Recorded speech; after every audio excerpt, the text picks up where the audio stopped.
All right, let me get the bracket added. Nightbot. Should use MooBot. I have, but whatever. This is what I normally use for everything else. Bada bing. Bada boom. I'm going to tweet this.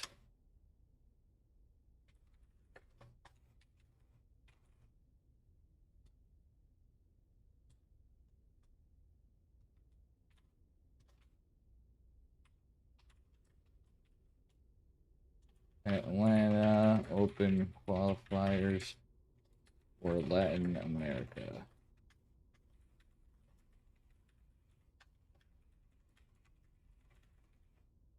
Okay. And we will be covering, the bracket is here. We are on and we are ready to go. Welcome everyone. And I'm going to pretend I'm just ready to go here, which we're not. We did this on a whim that fast.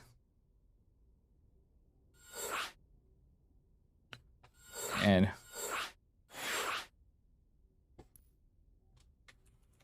E-Legacy versus Panda Flu.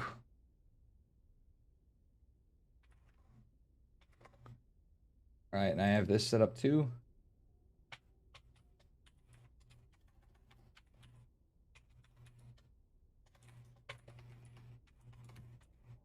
And we're on game number 2.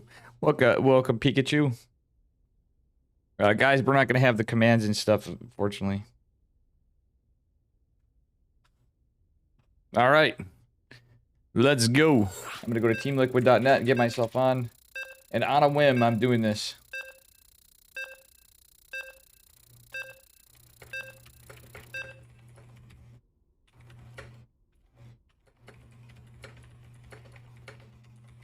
Heckin' Protoss. All right, I guess we will keep these sounds. I'm going to get rid of the bots. Try not to use the bot too much. I forgot to close out of it. Anyway, going on to our second match. Let me just fix this up here a little bit. And here we are. Spawning in the bottom right-hand corner of Moondance. Formerly on my team. They call him the South American, Central American Dave Testa. It is E-Legacy from Oscillatory Universe in the red. And his opponent, another Protoss from LCE with a big old squid. It is Panda Flu in the green. And this is the DreamHack Latin America qualifiers, which, you know, the open. Oops, I forgot to change my thing too. It says NA qualifier. Let me just do something quick here. Actually, I'm going to have to do that between. It's going to say NA qualifiers number 2, but it's actually... I have to update that in Photoshop. Welcome, guys. I know everybody was just here, and they're like, what happened to Dave for 2 minutes? Well, we're getting into casting mode. On a whim, because I'm that good. I'm not that good at casting, but I'm that good at instantly, ipso facto, setup and scene mode. Alright, anyway. Little harassment from E-Legacy. Get a long cock going. Yeah, we need a chicken man long cock in chat. Anybody with the emotes. Welcome back, everybody, when you hear this 2 minutes in the future. Dan Macko, this is what he put the money in. Dave's tireless efforts to be ready to rock and roll for tournaments whenever. And this is a big one. This is the open qualifiers, and it's our man E-Legacy. He knows him. It's a 1-gate expand from E-Legacy, by the way, versus 2-gate. Little harassment test and scouted. The Nexus is not delayed. Interesting over gas saturation from E-Legacy. But the man's got some cheeky builds. Beer and chicken wings. Chicken wings sound fantastic. But my turkey sandwich held me over for a bit. Yeah, seriously. It's not going to show any animations, but there is no TTS on this. Until I re-add the command again, I can close out of the bot. If it gets obnoxious, I'm going to close out of the bot. Alright. Actually, in fact, I am going to close out of the bot. Pylon is getting sniped. E-Legacy did scout the double stalker opener, and it's going to be a proxy robo right in his triangle third. It's actually a really cheeky location, because a lot of times people may not think to find it there, but E-Legacy's already setting up for a greedy third. He finds it. E-Legacy's playing really greedy, really safe. He is a very competent player, just a very strange player. Shield battery's not going to be ready. He only has one stalker out. He's going to try to shut down the proxy. Oh, doesn't cancel the shield battery. E-Legacy's not even pulling boys. I don't like this. He's going to lose his stalker, and he isn't even building another stalker. He's getting he's getting an immortal out before his opponent. This is actually pretty good. But he could have went for another stalker. Yeah, the immortal. It's going to be a battery here. I don't understand the shield battery from Panda Flu, but we're going for it. We are going for it, chat. And yeah, here we are. Unfortunately, this doesn't seem as professional casting as was the North Americans, but we're here. We got a lot of players. But these are not our players. Not the biggest roster in Latin America, but if you guys want to check out the bracket, it's !B. See who's playing. In fact, I will pull that up for you after this game. E-Legacy looks like he's in a lot of trouble. Has an immortal, but it's only an immortal and a stalker. And at the consequence of another gate, battery overcharge is activated. 3 adepts going in, and it's kind of rough. Can E-Legacy drop a pylon? He can. This guy goes into a shade behind E-Legacy with another immortal on the way. No additional production. I do not like this from our Argentinian Protoss. Elaine, how you doing? All right. And at a moment's whim, we decided to cast instead. Ladder's feeling a little rough today. Anyway. Alright, so... Alright, triple immortal production. Where's the Nexus going down for Panda Flu behind us? He's like, well, this is kind of... The jig's kind of up. He could probably buy time and get it, actually. E-Legacy can't take the third behind it, but... I could... In a world where this guy micros really well, and... trades, he can actually take an Nexus behind this and be fine. In my opinion. Because if he forces an overreaction from E-Legacy, going to 3-gate robo. The Adepts are a great call. 4 workers. This is how he buys time to stay in the game. 1 Adept stand back. Shade's a little weird. He recalls the Adepts. He has to abandon the robo. Even though, you know, he could have fought defensively right there for a bit. Bought himself time too, but retreating with the Immortals is probably a wise idea. E-Legacy going into a War Prism, so he's going to be counter-aggressive. He does have base already. His opponent's base finishing up shield battery. The Cheeser, now the aggressor. Why does he have a Forge? I think he was going to build a cannon, too. Like, truthfully, I don't think that was for upgrades initially. I do believe that was for a cannon. Interesting pylon placement from Panda Flu. And 2 Adepts are going to go out, scout a push on one side, but not the other. Are going to try to shade across. Yeah, actually, he's not... If he just retreated, he'd see the Immortals, but he should sense a push coming. 2 shield batteries, 2 Immortals, 3 Stalkers, and Adept. Might actually hold this, but he needs to go back to the batteries. You don't want to engage this. A little bit of an overextension. He's going to the Stargate, which is a smart response. E-Legacy taking its third at 3 o'clock. Exclamation mark B as in bracket. Welcome, Data. DSTA. Which I'm assuming might be Data. But welcome, welcome. Alright. War Prism is going to ferry up a Sentry, a Stalker, and an Immortal, and pull up the other Immortal. E-Legacy going in with Adept pressure, not microing it though, however. 2 Adepts going to fall. That was a beautiful play from E-Legacy. Force fielding his opponent out of the low ground, denying some production. A Void Ray is in production, however. E-Legacy has a lot of Stalkers, but there is a battery. Battery overcharge is activated. Can E-Legacy take it out? He should probably disengage. Yeah, he's going up to the high ground, but you don't want to fight into an overcharged battery, which is going to go down a bit. Prismatic Alignment activated on the Immortals, but the Void Ray falls. Immortals saved. E-Legacy seems like he's doing it. Very interesting game. GG. Very well played by both players. And we're moving on to our next series.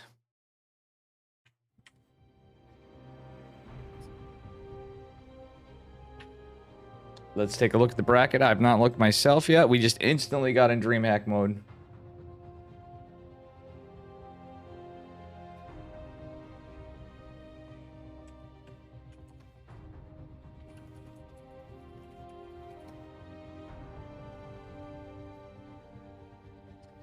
Looks like Paco Mike is advanced.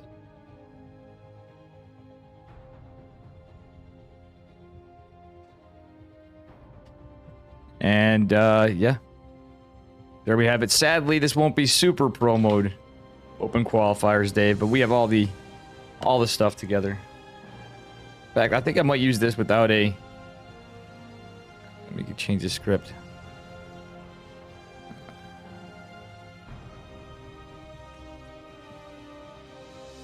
All right, let's see what we have coming up next. Endeavor versus Bombilla. Paco Mike's waiting for the opponent of Facebooka versus Daryl.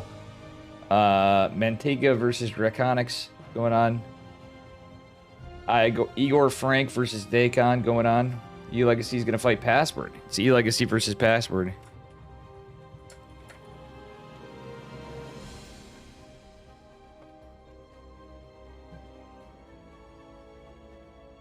Welcome, welcome, new people. If you're new here, smash that follow button. Am I live on TeamLiquid.net?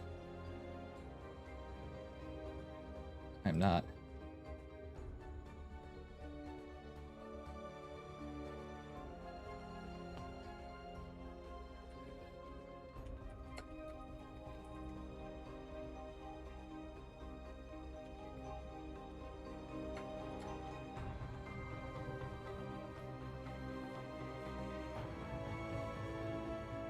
E-Legacy versus Password is now up.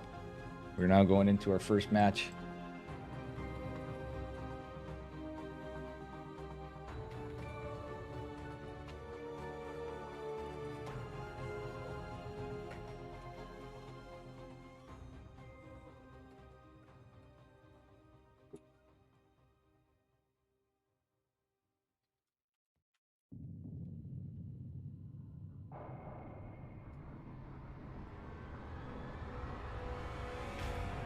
All right, guys. Here we are.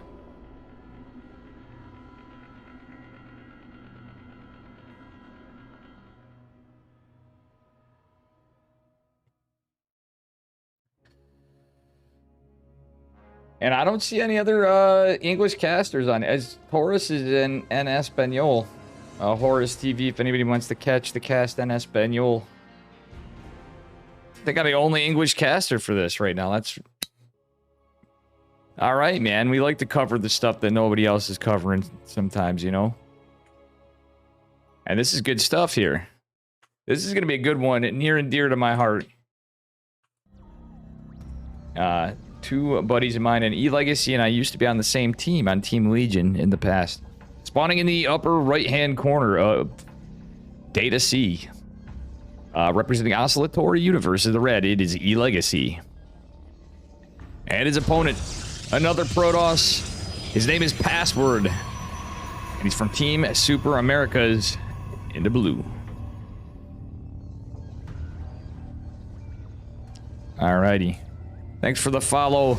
Mashed Potato Head. Mashed Potato Head, great name. Love to have you. I apologize, I don't have too many alerts on.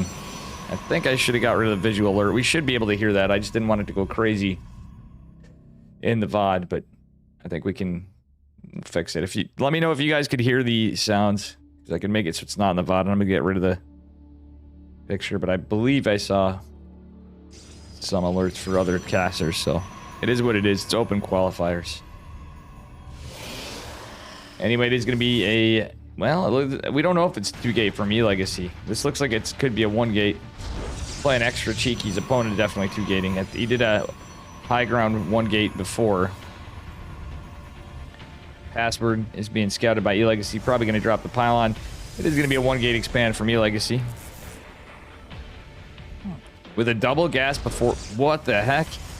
Very interesting plot twist. E-Legacy with the cheeky builds. Though a diamond player. He has taken games off pro players in the past. I just want to let you guys know. So this is a cool matchup. Password's a very good Protoss player as well. But certainly the favored opponent. But with E-Legacy, no one knows what to expect. Other than he could get bodied by a 2-gate expand. In reality. But we always have hopium for the underdog on the Dave stream. And well, just in StarCraft in general, and ESL, and DreamHack, for that matter. We're always rooting for the underdog. And if anybody wants to start a prediction, please do so. It's going to be a Robo opener from E-Legacy like the previous game. And a Robo opener from Password as well. He's going to have 2 gates versus 1 gate, but E-Legacy is going to have an expansion. So that being said, I have a feeling we're going to see a very fast Immortal from E-Legacy. And from Password, he's probably... I would guess Password may go into a War Prism. It's more logical. He's probably going to drop another gate. He's going to kill the Pylon. Pylon does get the Scout. Password does. He doesn't really have a delayed Nexus, so that did cost E-Legacy some money, but he is mining on 2 bases. Has his first unit out. Shield Battery will finish. He should be chrono boosting his Stalker. I don't understand. He's saving a chrono boost for the Immortal. Okay. Not building workers. Okay. I'm just confused the chrono boosting here. But 2 Stalker versus a Stalker and a Shield Battery and some probes. That clearly wins. E-Legacy getting out of position for a moment. However, it is defended by the battery. Here comes the pressure. It is going to be exactly as I said, a War Prism follow-up from our blue Protoss. Bellium, thank you for the subscription. Can you guys hear the alerts?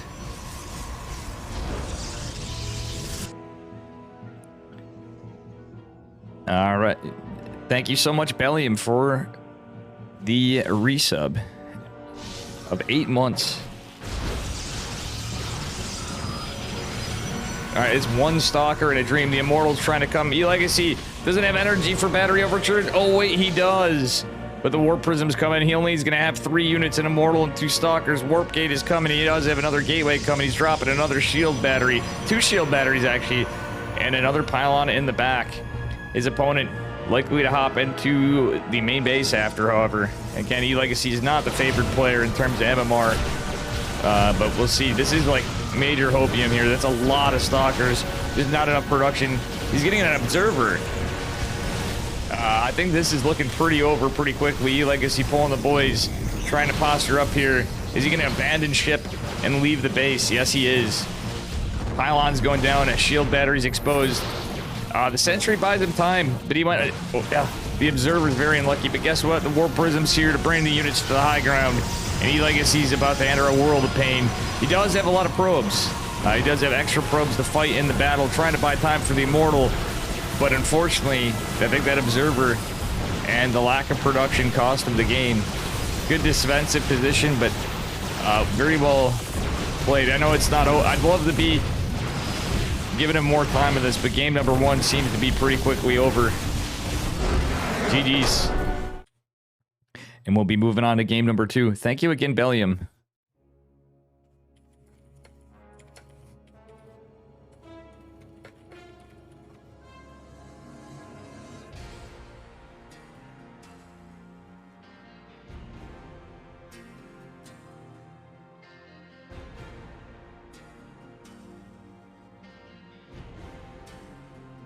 Okay. You did hear the alert.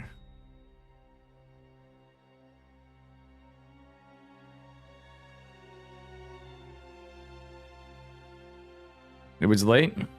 Well, of course, it's not going to be instant. There's a 2-minute delay.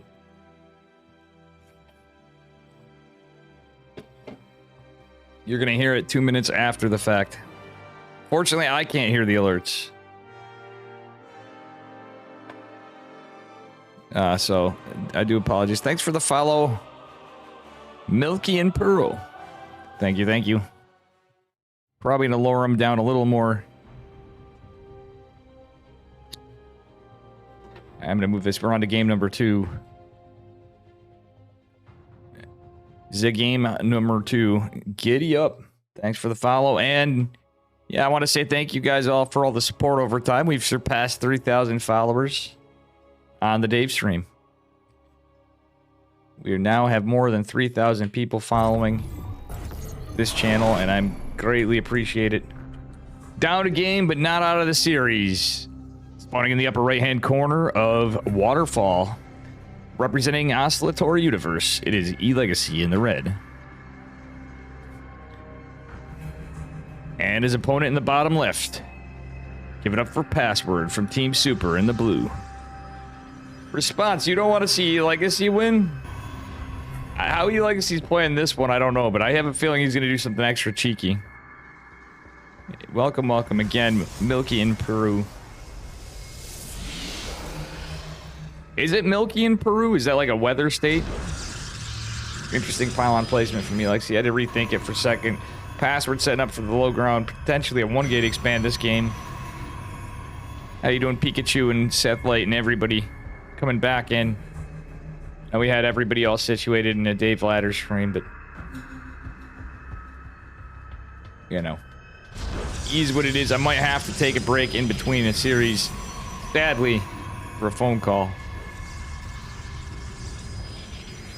Well, Bellium subscribed, so there's that. I should be talking about the game more. Don't worry, we're going to give good attention to detail here.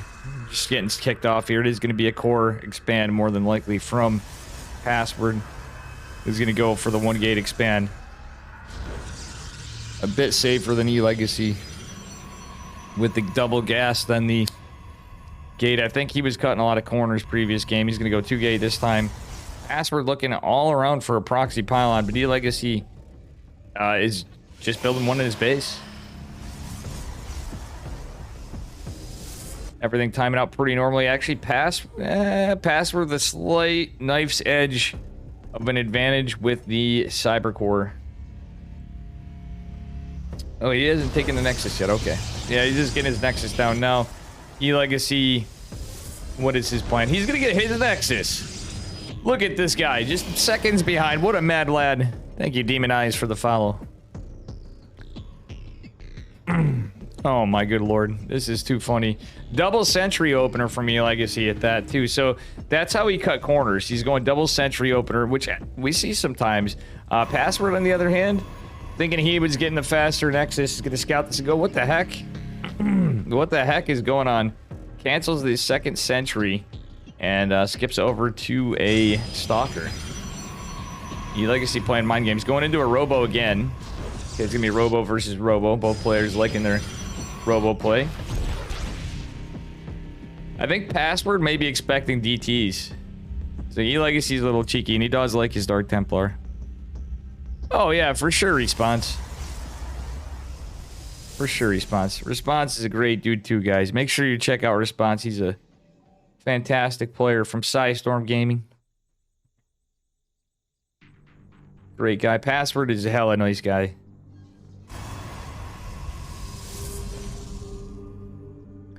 Didn't mean any disrespect, Response. Trust me, Password. Like, what the heck, Dave? Yeah, he's a really nice dude.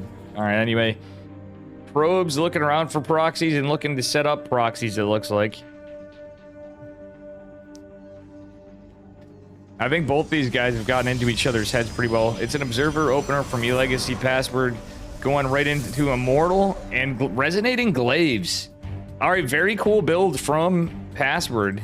E-Legacy trying to scout around for proxies, still ahead. But we're probably going to see a Warp Prism follow-up from Password. E-Legacy playing a little safer. He is not going for a Twilight. What's going on here? He's going for more gates. Hallucinated Phoenix going to get a scout off here. And is going to scout some of this. Yeah, he should go in. E-Legacy sees this, but is not going to be in a million years expecting... Okay, it's another Immortal. I really doubt he's going to be expecting a Resonating Glaives attack. Password has an Observer of his own out. Wait, and recalls the Observer. E-Legacy on a supply block with the Warp Prism. He's the one with the Warp Prism. What the heck is this game? Okay, Password looks like he's... I don't know if he's not obviously not ready to push, but... This is a really strange game. Already, I think there's a lot of metagame mind gaming going on. Just follow another caster during the call or a player cam? Exactly. That's true. I could do that. Yoda Slim. I could do that. It's very unprofessional of me, but that's very true. I could do that.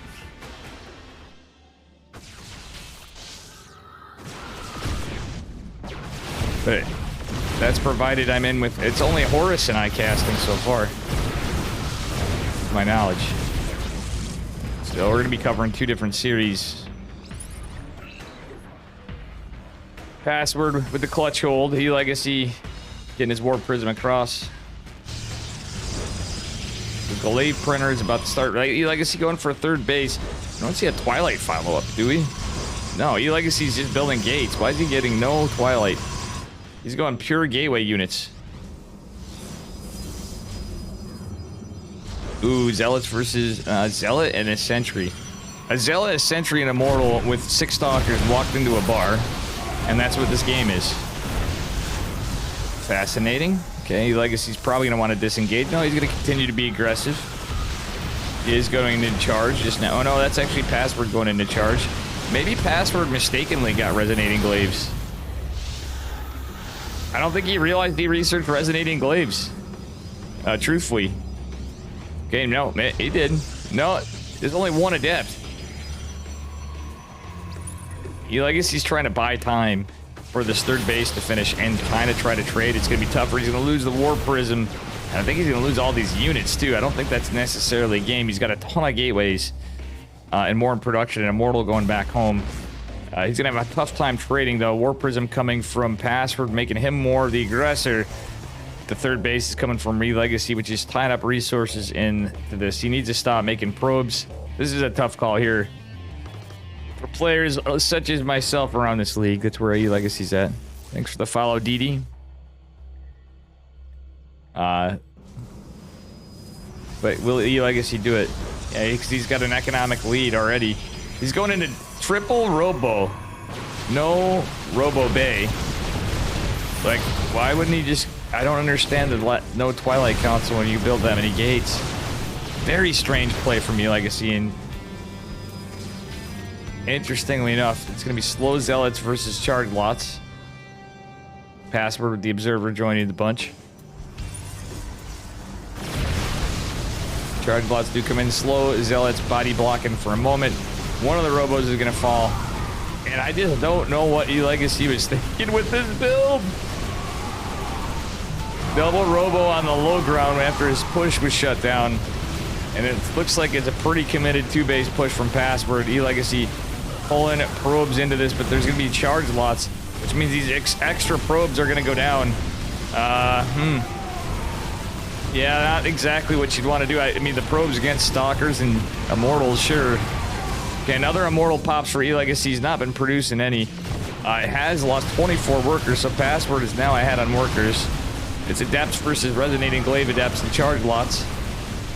But E-Legacy's trying his damnedest to stay in this game. Losing the Prism earlier was also rough. Decreasing any micro potential to save units. He's fighting away from the batteries, which have some energy. Trying to scare away his opponent. But damn, that was a massive loss. E-Legacy's trying to build workers behind it. Trying to get any units to hold on desperately for the Qualifier. It's looking rougher by the moment. That being said, Charged Lot's going to clean this up. Sentry going to finish. And Password takes the games. GG, well played is called. And he's going to advance in the qualifiers. Welcome, GW Green Dragon.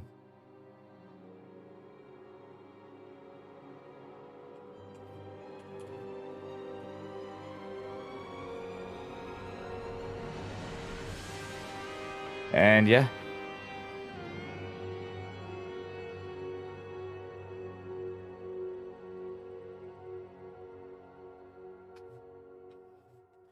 This was a little unexpected, but we're doing this anyway.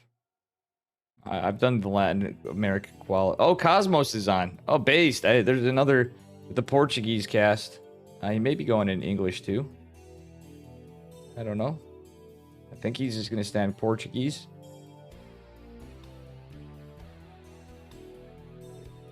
My man Cosmos, for those of you that don't know.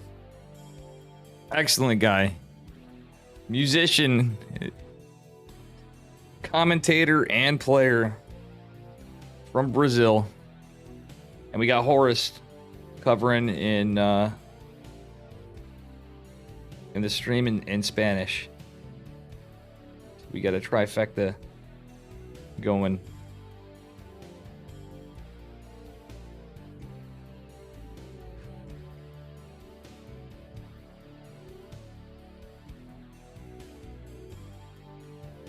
I should have noted on Twitter that it's in English too. Let's take a look at the bracket again. We have Endeavor versus Babia. Facebooka versus Paco Mike. Dacon versus here. Let's see.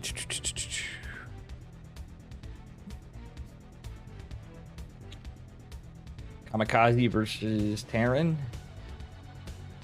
Lizina versus Alexander. Tavo versus Dark Unmasked. Oh, Tavo's playing. Zerglarg versus Manguita. Winner of Dacon is coming in here. Free Legacy. Hey, buddy. Good games, man. Welcome, welcome. It's okay, you did. I would say a triple robo opener was a little ballsy. With how many gates you had, I think you probably would have been better off transitioning to a Twilight Council. As your opponent did. But he accidentally researched Resonating Glaives on Password's End. So that was kind of an interesting series.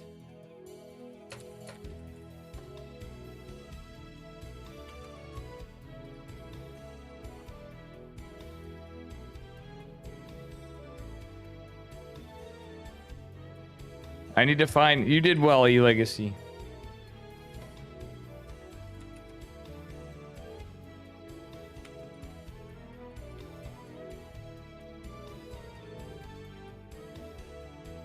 Alright, let's see here.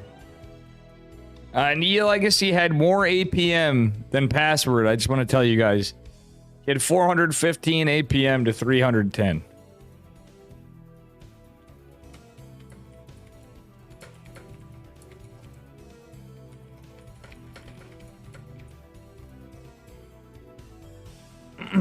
Como se dice? I think we need to wait.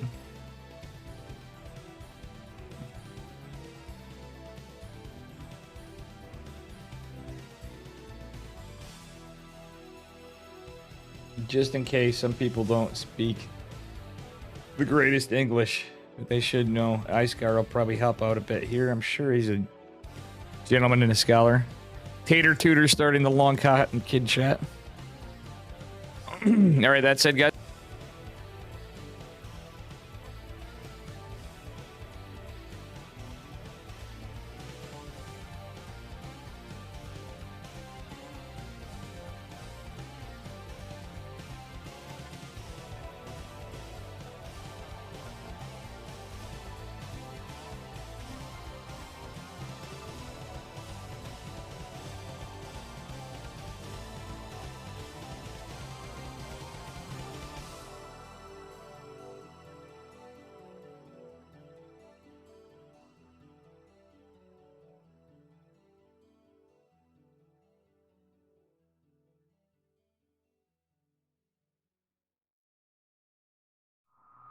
Well, see what our next matchup is.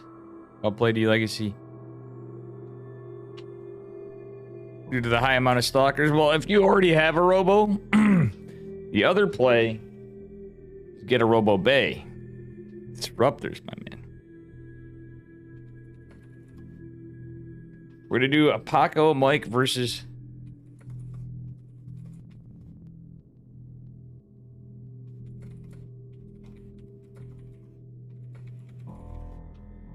It is going to be Paco Mike versus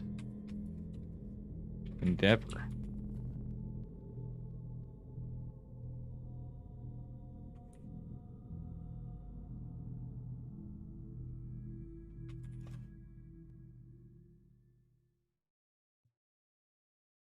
Paco Mike versus Endeavor.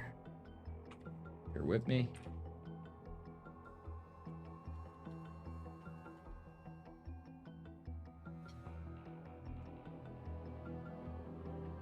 All right, everyone.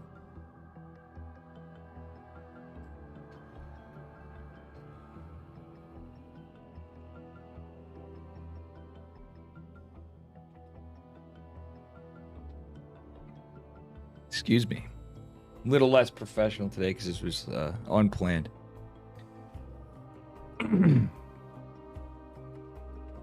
Hey, Mitters, what would you like? Everybody's seeing you. Good kitty. Mitters. Good girl. See, she's gonna come over now. Let's get that.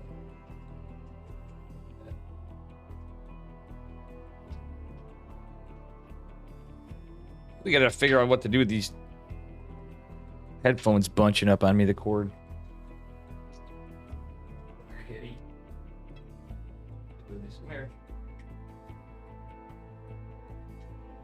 Tater Tutor. Welcome, welcome. All right. Get a little adjusted here a bit. There we go. There we go.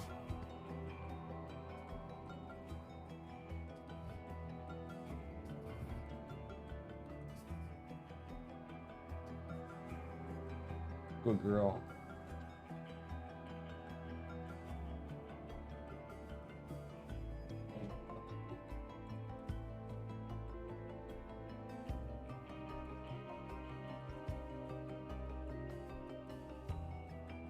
Figured I'd pet my cat while we're waiting.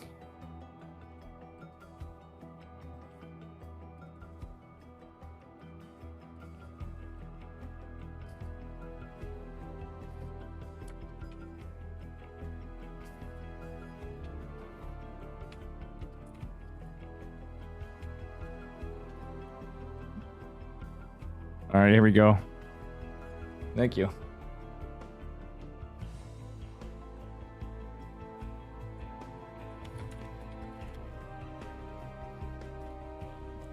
I'm just gonna add a tag. Why does AD on it is a tag? What is AD?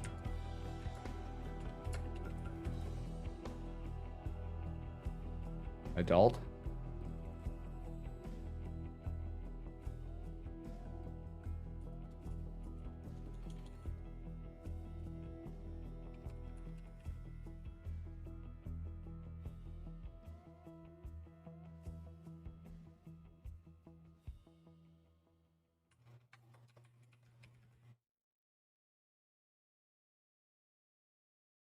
Marked it as an English cast.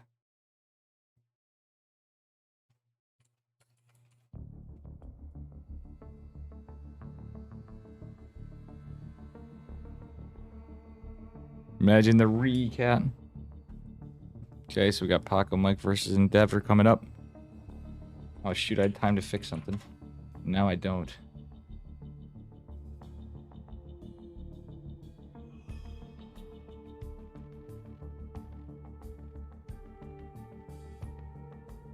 Hello, Photoshop.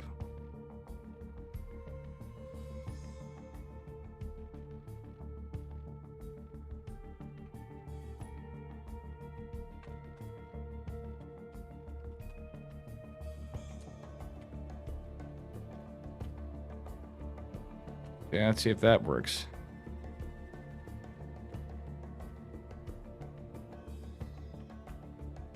Yep, it does. Beautiful. No, this is Latin America. Exactly, my co-caster mittens.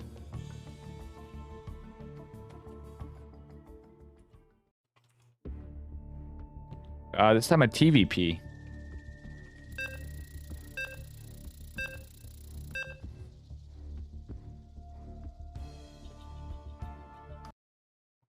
All right.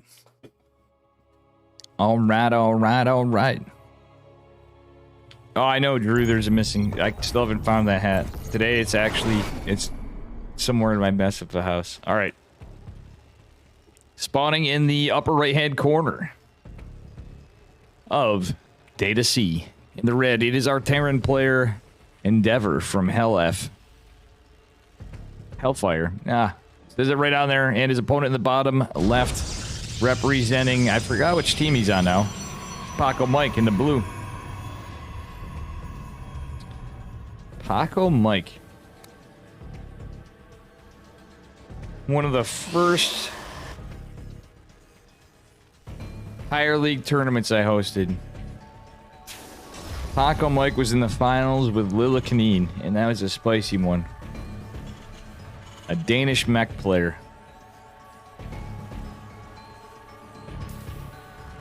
All right. Little PVT at TVP. We'll see what happens here in this game. Everything looking pretty standard so far. Gate Scout, 17 Scout from Terran. Nothing too cheeky just yet.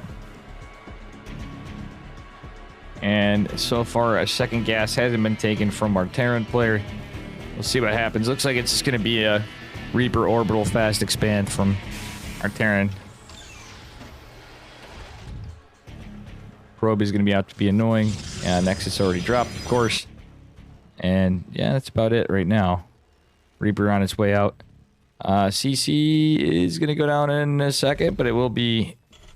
while Paco Mike's being respectful and not even getting any harassed in the command center just yet.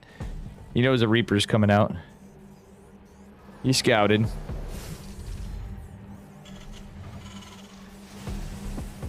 And yeah, welcome Fisherman. That's cool. You got a good catch today. Guys, Fisherman actually is a fisherman in chat.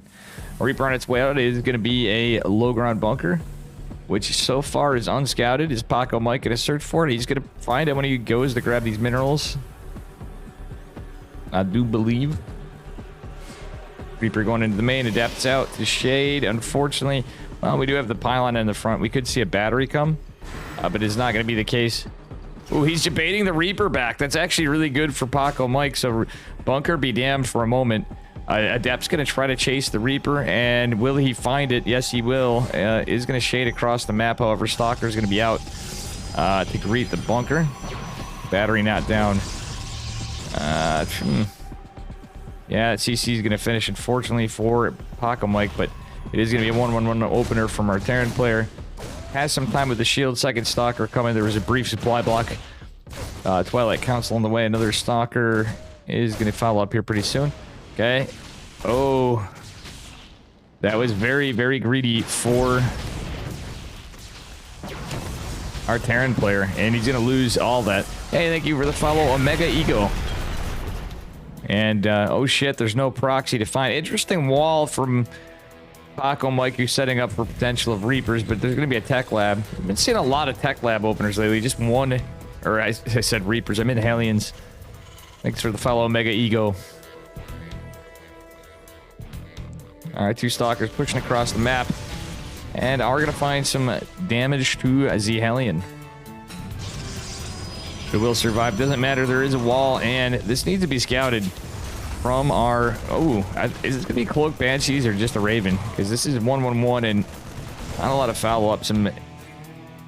Definitely some good harass from Paco Mike. It is going to be Cloak Banshees.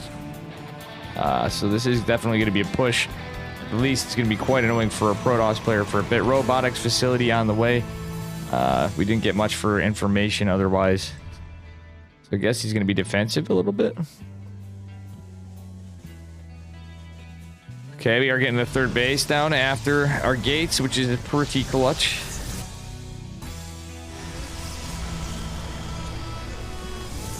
We got a 3-gate blink at the Robo, which is nice. Will we have an observer out in time? And the answer is probably. It may be a little bit of it, but I think this may be all together as a push. He may go harass with the Banshee, and then everything's going to come together. The timing attack. Nice shield battery, but everything's located in the front for production, most of it. So that could be a bit of a problem. And Banshee number 1 is going to make its way across. Cloak going to be done in a little bit. Is going to put some pressure on the third base. Banshee will be scouted, though.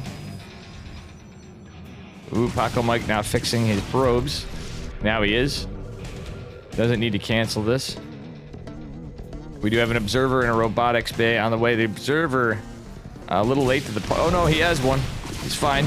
He's going to lose some probes, but Link's done, and that Banshee is not quite going to be cleaned up just yet. 2 Stalkers morphing in. Banshee trying to find some damage. Observer chasing it down as quick as it can anyway. There's Scouter Marine in the front for Endeavor. Welcome, Samo. Flood Advisor, Sibajon, Drew. Alright, the Banshee's in full retreat. Stalker's going to take the Zelnaga Watchtower.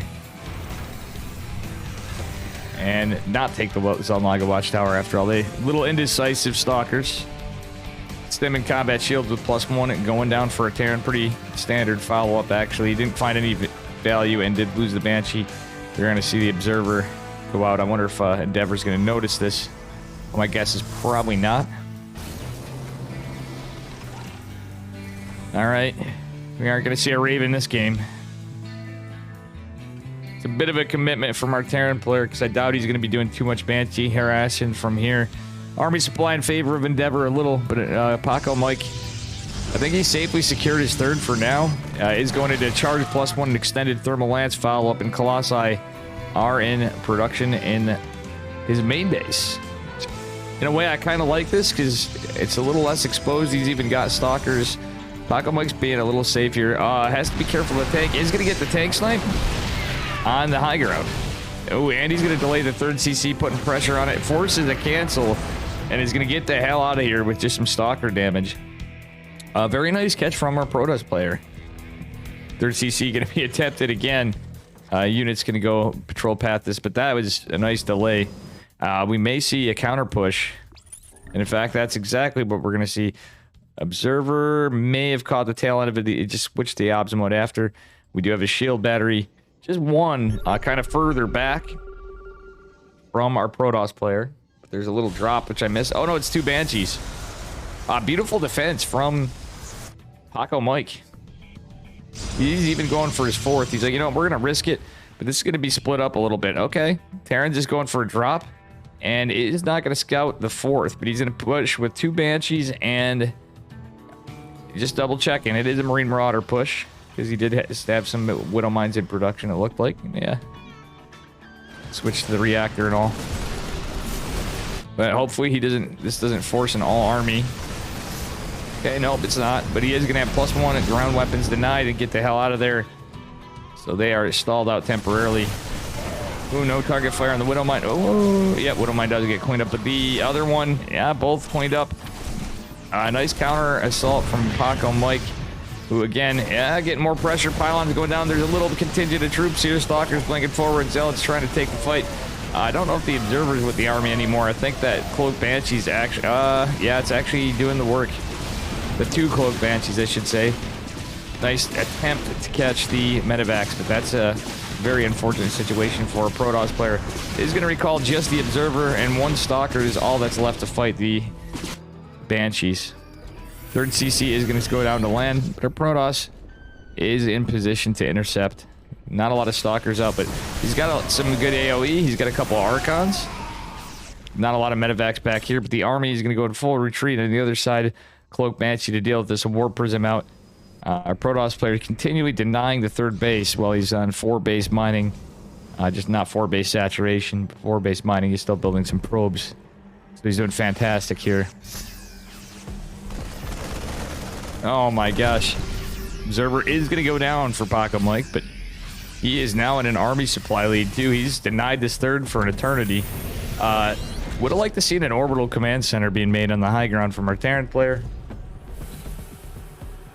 Because he could at least be muling and scanning and just save time. If you can't mine off of it, well, you might as well get some positional information. This Protoss Death Ball is going to be too strong. And guess what? Cloak Banshee's out, is scouted. We don't have any static defense. That wouldn't be too bad. Robotics facility going into 3rd. Right now, this is the type of situation. All right, our Terran players mustered up forces, but he's not really going to be able to get much in terms of reinforcements. Widow Mines, good unit. Getting some good pot shots on the Zealots, but our Terran player is forced in full retreat, gonna lose the bunker. Cloak Banshee's doing work on the third base, but Stalker Warping is going down to Kirktown. And now the natural is in jeopardy. It is gonna fall. Third base non-orbital. This is looking pretty ogre for our Terran player. Photon Cannon's actually gonna be able to reveal the Banshee, and a couple Stalkers warped in will take care of it. Actually, all the Stalkers going back with observers. There's just so much Protoss here. Has to be careful not to lose these Colossi, though, because there are ghosts out. Even though he's substantially ahead, Theron has a chance to counter push for a second, but there's continued units in production. Behind us for our Protoss player, +1 ground infantry armor going to finish in this fight, but the army supplies just, though, coming across the map, our Protoss player has a significant advantage. Ooh, more Vikings falling. The Archons getting some good work in. The MPs landed, though, are going to clean up a few of them, but the Stalkers from the defense have joined the frontal assault. And this is looking at pretty ogre for our Terran player pretty soon. He's trying to hang on by a thread. Actually, he's even up the supply, but again, 2 bases, one of them's not even an orbital, to now a 5th base going down. I'm not gonna bullshit you, chat. How you doing, Crazy? It is what it is. We ain't gonna sugarcoat this. There's disruptors on the map. Protoss now going into +3 ground weapons with +1 infantry armor. And it's the qualifier, so GG. That is it.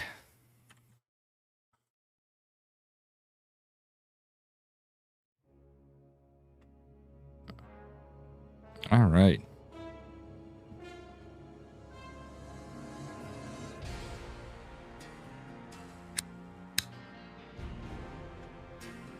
Game number 2 incoming.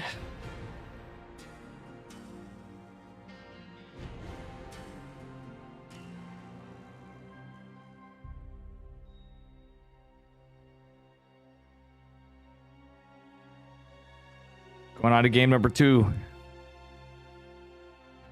Paco Mike is a monster. I don't disagree, GW.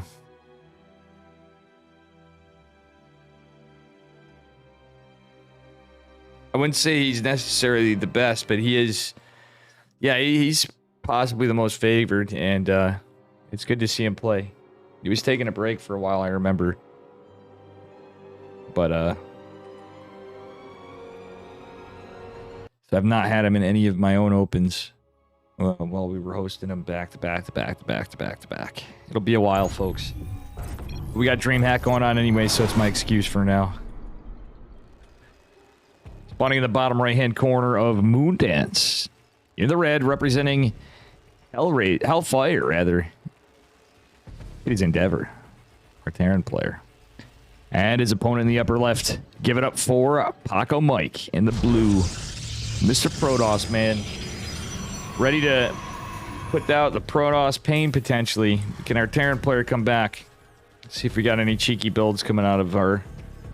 out of Mr. Endeavor.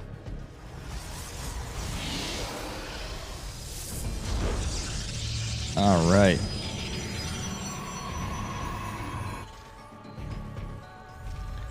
We do have a gas going down for Endeavor. Just now, he's taking the back gas. And it is going to be a gate gas scout for Paco Mike. Not really in a hurry. He's going to check for proxies or just go over. He's going to go across the map. Hey, thanks for the follow. Bellinarino. Apologies if I didn't pronounce it correctly. Anyway, you had a little high five on the way from the probe and the SEV, wishing each other luck as both players go for the scout. Nexus is going to be dropped here momentarily. CC might get a little harassed this time. It looks like it will, but another CV is going to go down to greet it, so just a little bit of a delay. Paco Mike is actually shift right click this. He's not patrol pathing though, so he's gonna take some hull damage though. He's mindful of it a little. But the Reaper is gonna start finding its way across the map soon. Cybercore gonna finish here pretty shortly. Let's see the openers for Paco Mike. Is it gonna be an adept again? That was a brilliant hold in the beginning of game number 1, by the way. And an interesting build out of Endeavor. How we opened up with 1 Hellion into Cloak Banshee. With just some Marines to defend.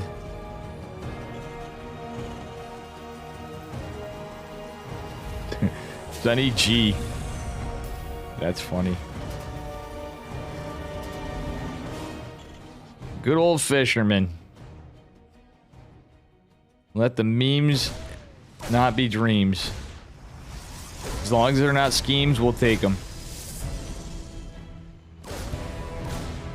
Stargate is on its way from our Protoss player, and behind us we are going to have a 1-on-1 again, as is pretty meta.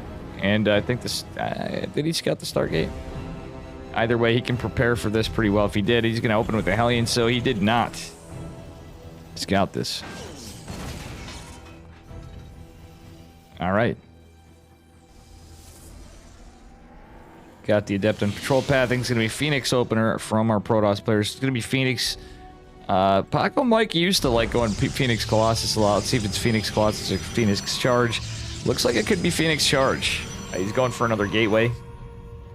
Adepts on defense against the Reaper. And we are going to have a Widow Mine drop follow-up. Though this could be very rough for a Terran player. Depending on what Paco Mike does with these Phoenixes.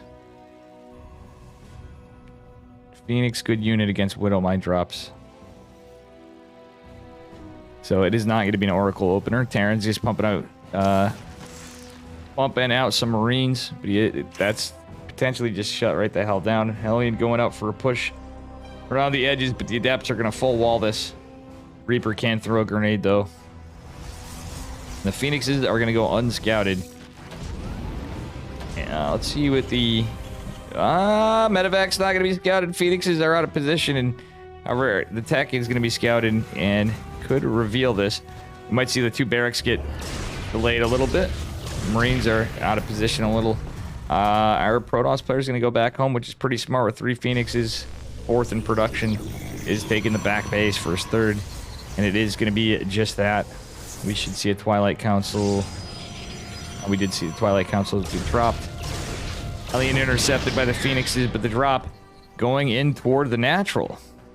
Are the Phoenixes going to check on that side?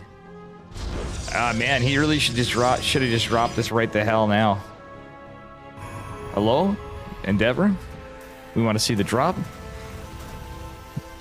Welcome GI5 StarCraft 2. And no, that's not going to happen. Got our standard switcherino. Actually, combat shields are going to be a little delayed behind this, but I guess that's not too uncommon either. Tank may just go down. No, he's going to... Paco Mike's just going to go find some damage with the SCVs. Oh, nope, he's going to go for the tank. Marines not reacting because the Widow Mine drop going down is actually going to catch a lot of workers. 8 workers going down a tank, 4 SCVs. And a recall on the Phoenixes. They're not going to even take hull damage. Phoenix is going out to get some revenge. But still, 4 workers in a tank. Let's see the trades. So, yeah, this Widow Mine drop is totally dead. Afterburner or not, when eventually these Phoenixes are just going to all catch up to it. And at the least, the Medevac's dead. Oh, no. Oh, gets you both Widow Mines. Almost only counts in horseshoes and hand grenades, folks. We have a mass Marine push, but Phoenix Charge still pretty good against us. Alright. We are going to see +1 double forge behind us. I like this out of Paco Mike. That's a very cool... Not just having the tanky zealots. The +1 ground weapons are going to be great. Yeah, this is the English cast of the Latin America Open Qualifiers number 2. Unless somebody else hops on at some point. Okay, Marauder gonna get cleaned up, and some SCVs going down here. Man, he's picking off a lot of good units. Marauders, is he gonna get a Widow Mine? No, he's gonna be careful. Oh no, he's not gonna be careful. That was a huge debate. A couple Phoenixes going down, and potentially another here yet. But these Marines are pretty overstimmed. And of course, you have to be careful with your medevacs against Phoenixes, so it's gonna be a little rough for a Terran player. Going into a Ghost Academy, smart call. We don't see... Well, we haven't seen any Zealot pressure yet, but a group of Stalkers and Zealots coming out. 1-1 just going to complete for a Protoss. Infantry armor on the way for our Terran player. Phoenix is not really right there, and just a little split up of Marines to try to scout for the Phoenixes. The drop should have revealed what it was to Endeavor, so you should know it's not Phoenix Colossus. And the charge lots and the Stalkers are going to chase these Marines. No medevacs right immediately there, but the Marines are going to jabate them back, and the Phoenixes do the oh my god, those Widow Mines got some great value. Humongous Widow Mine drops. And our Protoss player is going to back off. Same as the Terran. Taking a 4th base behind this, though, is pretty nice. As Paco Mike... he didn't really delay him, but the third CC just went down. Missile turret's just going to, you know, delay the Phoenixes a bit. But, man, a little bit of a blunder of assault on the natural for Paco Mike. So, Endeavor holding pretty well. Kind of delayed on army supply because of all the Phoenix harass and that little warp in, but man, those Widow Mines saved his behind.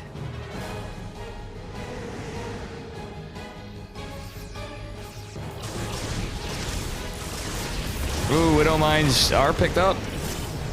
2 less Widow Mines, a delayed 4 CC, and just units just getting picked up by these Phoenixes left and right. Another Widow Mine falls. There are still 3. No more in production, more medevacs coming out for our Terran player. Protoss forces are growing though, and with that being said, we do have a robotics facility in Robo Bay coming down, so there's 2 robotics facilities out. He's going to start getting Colossi production as soon as he can. Paco Mike not really with much of a bank though, just starting his first Colossi up, getting 2 more gases and his 4th. The Phoenixes are being damn annoying. Another Widow Mine drop being attempted, but there's only 4 Phoenixes left. Observer going out, and then, yeah, this is unscouted by Paco Mike. And other Colossi in production at the natural. And meanwhile, our Terran player getting enhanced shockwaves just now. All right, he did drop another eBay behind it. I really like that. Good call from our Terran player. We don't see... Did he drop an armory in here? He has the 2 eBays, but he can't forget his armory. No, he did get his armory, yeah. I'm looking like right at it. Hello, armory. Phoenixes are going to just put some pressure on, get some scouting information. There's a bunch of missile turrets and a sensor tower. Yeah, there's the sensor tower. Going down at the 4th base, 3rd triangle.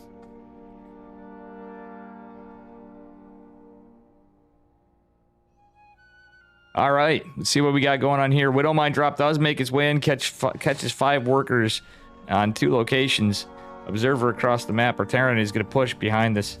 So I think these Widow Mines are potentially going to just do more damage. Phoenix is coming back. Our first Colossi is out. 2nd is out as well. And our Protoss player is on 2-2. A little bit of an upgrade advantage for a bit here in the fight. Yeah, it's going to be rough for our Terran player. However, Widow Mines are catching a lot of units behind us. I don't think it's going to matter. Paco Mike with the army supply lead. Phoenix is helping with the Stalkers to clean up the medevacs. Units getting picked up. Zealots just chopping away over here. And there's not a lot of Marauders because of, well, response to the Phoenixes. And that +2 or +1 armor and weapons upgrade advantage for Protoss is really showing. However, the clock's ticking for a Terran player. 4th base is a planetary fortress, so our Protoss player is not going to engage. Doesn't really have the units for it at the moment. He's going into Disruptor, a Disruptor and a Colossi behind us. So his 3rd Colossi a little later. It doesn't matter. The timing is too strong. Ghost Academy in jeopardy. Natural in jeopardy. Units in jeopardy. Widow Mines not doing much. Oh my god, it's a slaughter. I think Paco Mike's about to seal the deal right here. Our Terran player trying to fight desperately. Keep in this to qualify, but I just don't think it's going to happen. GG. Very well played by both players, and Paco Mike will advance in the bracket. Let's take a look at the bracket with that said. Okay, so Paco Mike has qualified.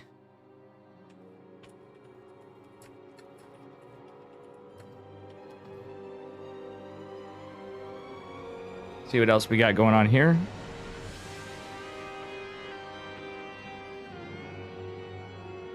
Any other lobbies? Any other lobbies? The chorus is waiting.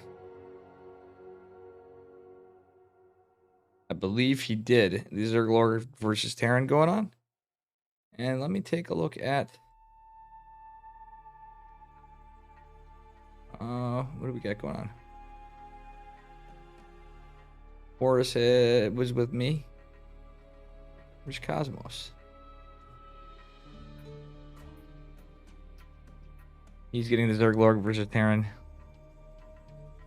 Oh no, Paco waits. Winner faces password of Dakan versus Draconics. And yeah.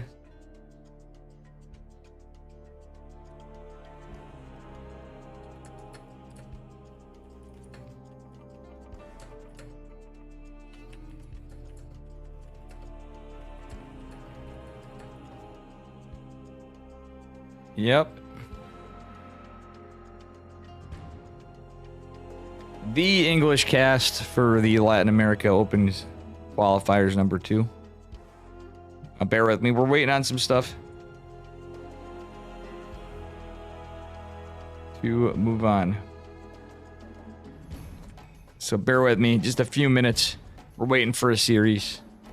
Or part of a series because we're approaching the end. This is zipped through pretty quick. And I'll be back.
All right. No music, no nothing. Oh, it is on. It's just not going on. Sorry about that. Where's my damn cat? I didn't want to squish her with my chair. We're just waiting on a lobby.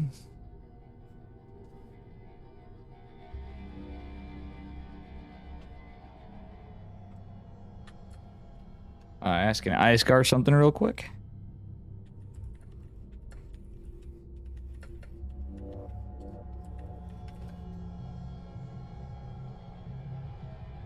So we may have another Paco Mike game.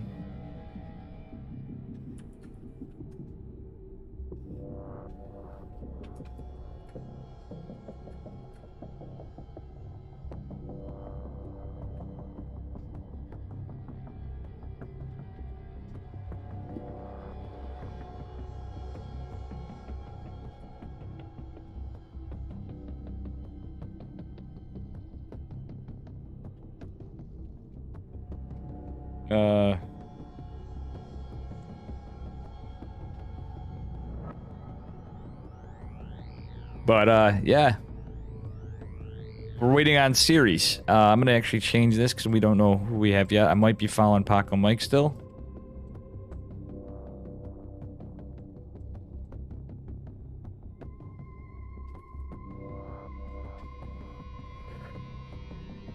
So we shall see what we have to come.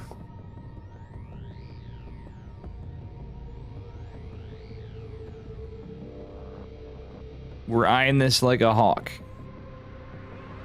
The Paco Mike would have to fight the winner of Password and Draconics. Or wait, Draconics Dacon's going on. So Password and winner of that goes on the fight. Then we have the Zerglor versus Terran going on. And what else? Alexander versus Top.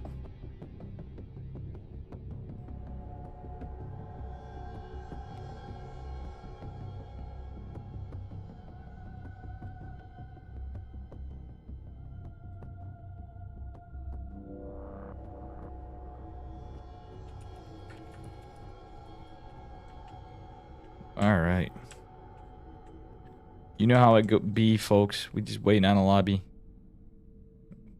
People are trying their best. So it's not to be unexpected.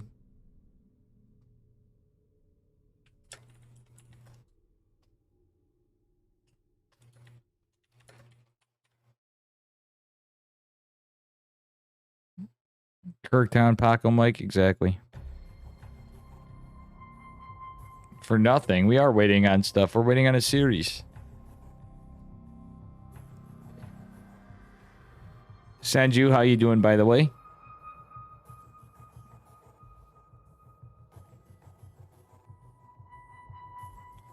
Meow, meow. Maybe we should put some Dave music on at least. All right. Oh. Because we're just killing time here, folks. Know what I mean?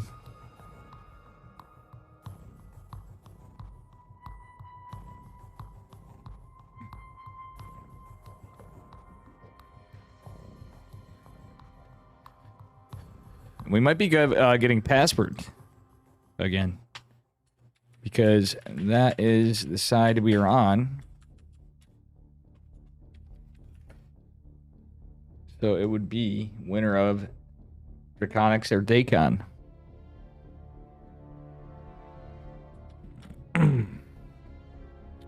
Thank you guys all for hanging out, being amazing people. And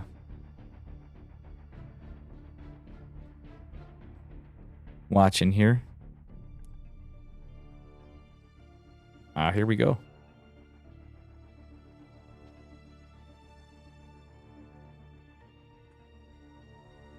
We have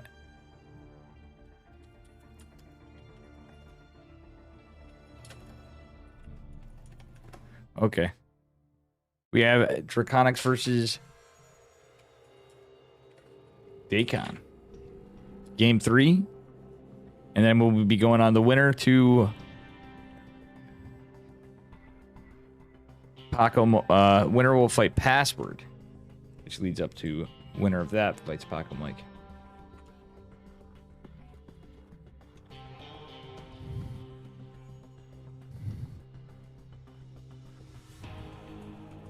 Oh, yeah.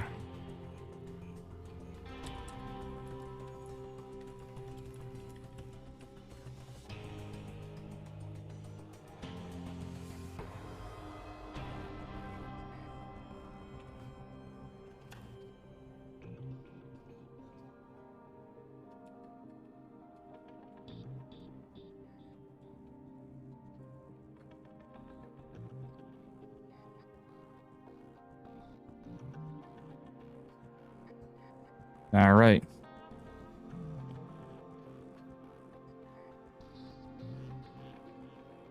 Should I actually say NY instead of EN in my title? So we got a TVZ. Draconics know me.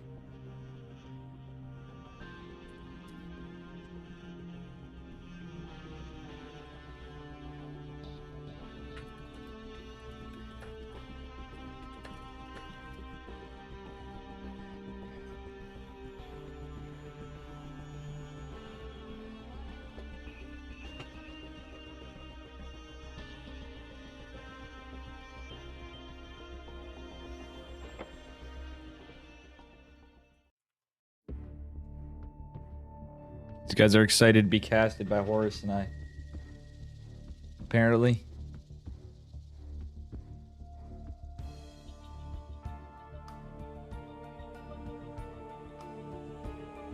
We got Cosmos covering another side. Cosmos, who happens to be the same age as me and a musician. Absolute chat of a human being. Anybody spawning in the upper left-hand corner of Stargazers from LCE in the teal. It is Draconics. And his opponent in the upper right, representing DHZcom. It is Dakin, the Khan. Our Blue Zerg. Little TVZ on a cheeky map. Should be a fun one. You know, I haven't caught Draconics in a minute. Ooh, a little cheeky play from our Zerg already, guys. Looks like we might see... We may just see a little bit of a roach printer here. Are we going to see the Lambo build, or are we going to see something else? I'm curious to see if our Zergmeister here. This seems a little different, though. Could be anything. Alright, we're going to have a 17 scout from our Terran player, so he's opening pretty standard. But I don't think we're going to see the Lambo build at this rate. This is, we would certainly see a hatch going before. It's going to be some link pressure, metabolic boost. So early link speed. And drone, is he going to mine out the back? Oh my gosh, it's going to be a drone. Yeah, he is. This is going to be scouted. What a ballsy move from Aiken. And I forgot to update the score here. It is 1-1, the final game of the series. Game number 3. Oh my goodness. And the gas is not going to go down. Link speed's on the way. And it is... Oh, there was no Reaper. A Marine opener factory going down. SCV going to build a wall. Look at this cheekiness. Ling's going in the front. Gonna try to find some damage. Actually, I wonder if this is just a debate to get in the front. Because Terran's now gonna wall off the back. No, there's no scout. Well, no, there is a scout in the front. He's forced the wall in the back with a... well, yeah, another Rax. Ling's putting some pressure on metabolic boost. Gonna finish. And Ling's going through. Drones going back to mining. This is a silly, silly build from our Zerg player. And with that said, supply depot's going down. But it's not quite a supply block because we have a wall in the front. 2 SCVs falling. Hellions on the way. This is pretty all in from our Zerg player. The Hellion might just make short work of this. Marines are catching back up here. Oh, a surround on the Marines big, but it does eat a lot of damage from the Hellions. Ling's making their way in. They can get in either way, though, realistically. And Ling's putting pressure on the CC, which isn't even an orbital, might I add. Cheeky game number 3. We didn't get to the whole series, but this is sure to be a quick one. And it looks like our Terran player, no orbital and 5 CCs, is potentially just dead. Yeah, we just have more Lings, and this is Ogre. There's absolutely no mining going down. A big mineral bank from our Zerg player. Aw, GG. Draconics. Probably heartbroken that he died to that, but still a very cheeky, fun game for the fans in game number 3.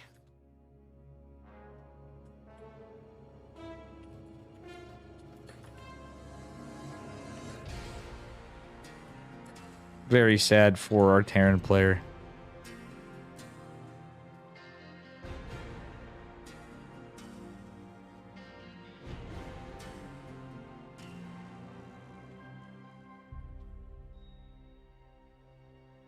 Okay, so we're gonna have Password versus Dakin.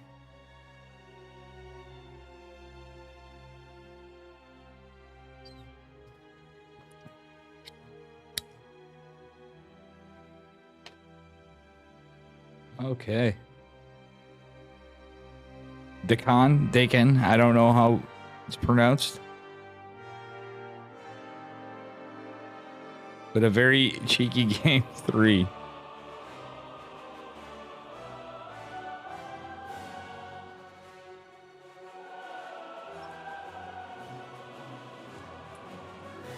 Very sad.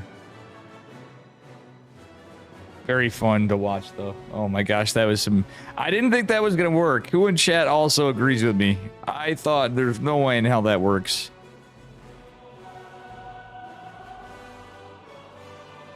No shot, I figured.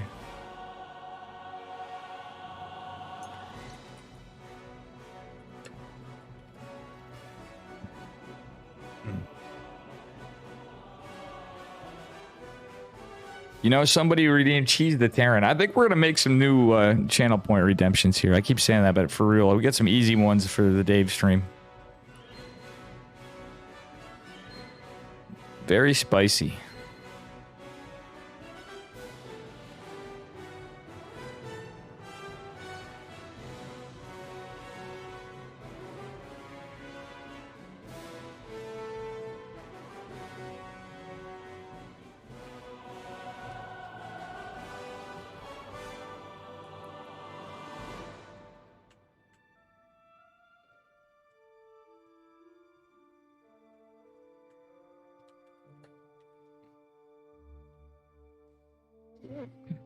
So I will put this on here.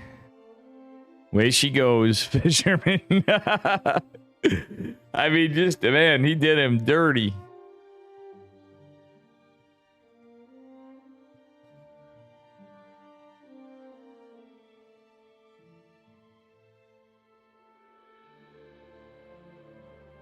He had done him dirty.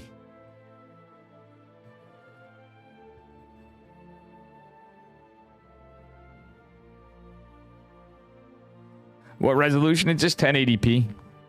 60 frames. Unfortunately, trying to adjust this. I'm seeing why I was having issues on the C stream previously. Hey, Dakin. Welcome. How you doing?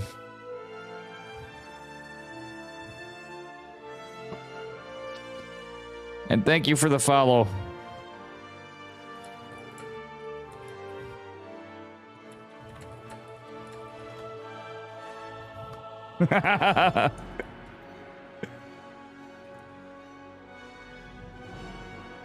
You always disagree with me? Yeah, you are a cheeky lad. Dakin, you're supposed to be playing and you're talking to me in chat, but thank you so much for the follow.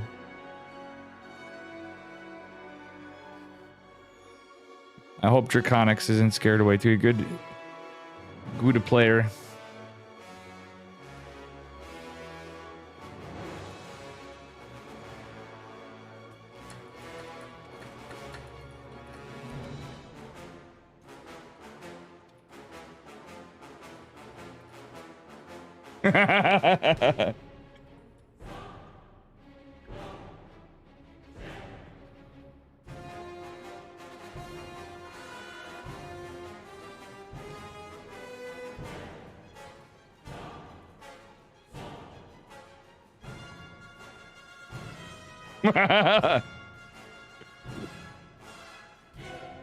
I've never had that happen.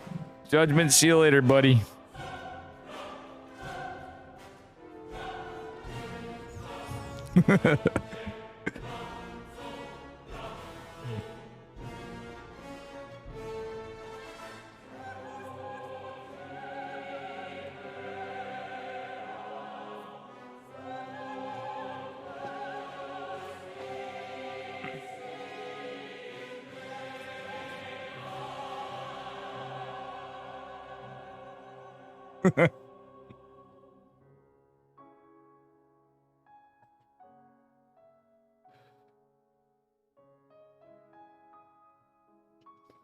All right, guys, we have our match password versus Dakin.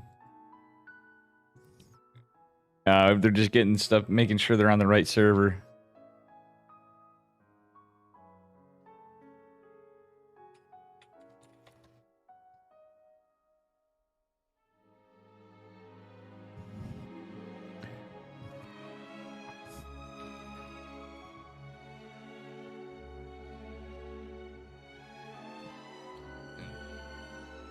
Hey, it's my boy Bums.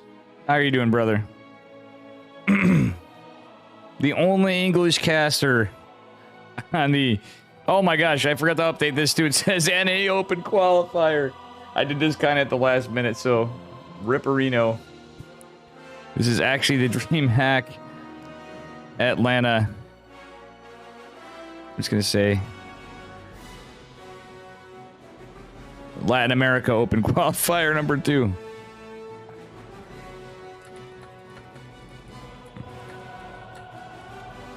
Oops, here. How did you do, Bums? I hope you did well. Alright, we'll definitely catch the VODs. Good to see you, bud.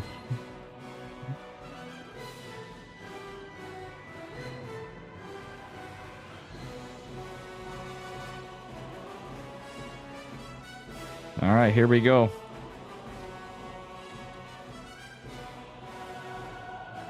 And all this time it says NA qualifier here. I even fixed the end game in Photoshop. I forgot to do this. It's all right. For a last minute hop in, I think we're doing okay. You made it to the round of 16. Well, hey, still that's pretty good. That is pretty good to Poppy Joe. Well, still, it's not, you know, nothing too shabby at all. Anyway, spawning in the upper right-hand corner of Data C. I believe the round of 8 it is password in the red from Team Super. And his opponent in the bottom left, representing a DHZcom, already up to the cheekiness. He's going to cheese the Protoss. It's Dakin.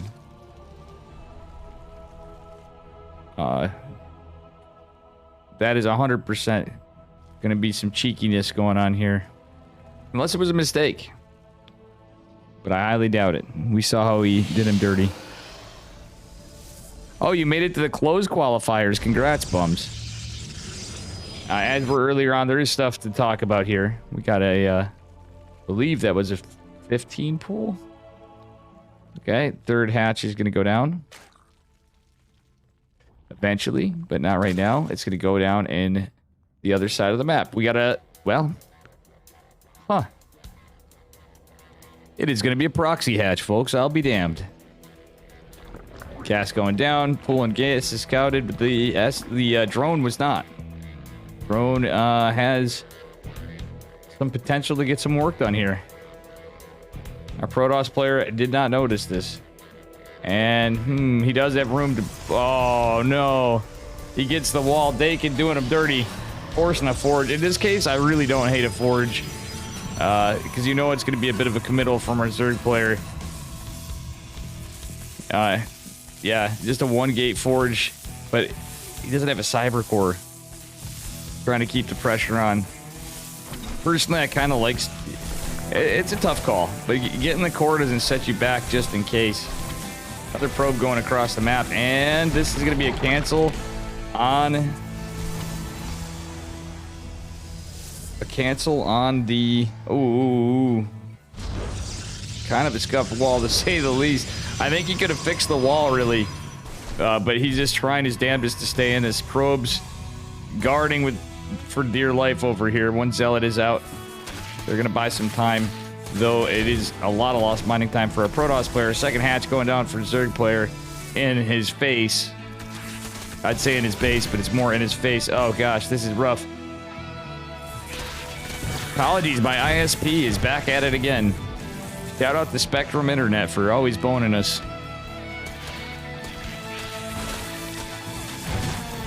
And, well, a little bit of an overcommitment from Boys Pull, but our Zerg player is just going to be droning behind this, cleaning up, getting metabolic boost. Only 2 links surviving an adept on the way, and this hatch looks like it's going to complete. At least our Protoss is a Cyber Core, I guess, being the optimist. But this hatch is going to finish. Yeah, I don't... Protoss needs minerals. Don't chase it down with all the... Oh, man. This is unfortunate. I think he got a little tilted. We should can't... Personally, I like getting a battery in the back, but he's gotten a little picked apart here. He's going to have the damnedest delayed Nexus. Okay, I guess he's not even going to worry about a Nexus, but our Zerg player's on a decent economy-ish. Sort of. Oh, going for a third hatch even, my god. If Zerg gets too greedy, though, this could be a bit of a problem. Stalker is here with the ghetto wall. And some Lings did make it out. Zealot's still chiseling away at this. Do they stop the hatch before the Queen is out? The answer is yes. And this, my friends, is why I say the shield battery is the way for this proxy hatch shenaniganry. Oh man, this, I hate to say it, but Password is looking pretty dead. This is a 3 hatch Zerg. He does have an adept out. Did get 2 drones. So just 2 queens. There's no Lings in production. Zerg's going back to gas saturation. Our Protoss is walled in with one of his stalkers. And he is going into a robo. 430 Nexus. I feel like we're in Wings of Liberty. Oh, you almost did. Yeah, I gotcha. Well, it still bums. Again, good run. At least you're not in this situation, alright? Poor Password taking a cheesy beating, and his opponent is going to be insanely ahead economically. He's been droning behind this. Really not minding the adept. The adept was the only thing out for pressure. And it's just going to be a Warp Prism with some gates. About all our Protoss player can do. He's long distance mining. Warp Gate is just finishing now. He's going to go for a third Nexus? No? That would be interesting. Roach Warren on the way. A layer is going to complete. And the Zerglings have arrived. Okay, pylon going down to full wall. Ling's looking for where our Protoss is pushing from. And it's going to be a little warp in with a sentry. Funnily enough. Okay. Lings are eventually going to find this army. And not a lot of units, of course, but the 3 gateways there are going to pop. That's enough to beat the Lings up. A little bit of missed target fire here. But Glial Reconstitution's on the way. I guess best case is we see the 3rd go down. Maybe catch a couple of units. But we are starting to see roaches come out. Spines going down. Wait, is he going to go 2 base Muta? Instead? No, he's not. He isn't taking his other gas. Stalker and Sentry hitting the Overlord as the Zealots chisel away at this. Gonna be a... no surround on the roaches. Oh no, this is gonna take some micro. Doesn't want to kill this just yet. Actually, there's a chance. This is kind of like a Haas play in rebuttal to our Zerg player. But he is gonna have a lot of roaches. And it is 2 bases still, so no immortal potential just now. Yeah, he doesn't want to take this fight, so he should just get the hell out of there. Keep some pressure on, I guess. Wouldn't have hated a positional move to the main base. He could actually just do that. Or an observer even going out wouldn't be too bad to clean up some creep. It'd be annoying. Yeah, he's got to micro the hell out of this. Transfuses are available. Spines are good units to a point, but that's a lot of Zealots. Warp Prism daringly trying to push to the front. Force Field is called. And yeah, that Warp Prism is going to be targeted by the Queens. Did the Zealots finish at least? He needed that prism. I think that was a little bold. Oh, GG is called. Password. It's cheesed out like Draconics. Thanks for the follow, any hero, by the way. And that was all we had for game number 1.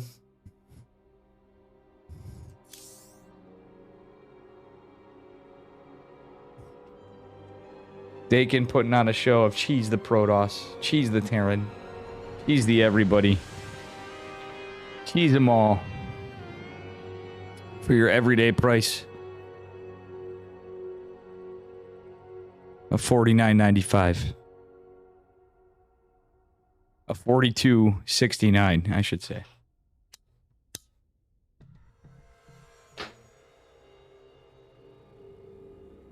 All right, folks.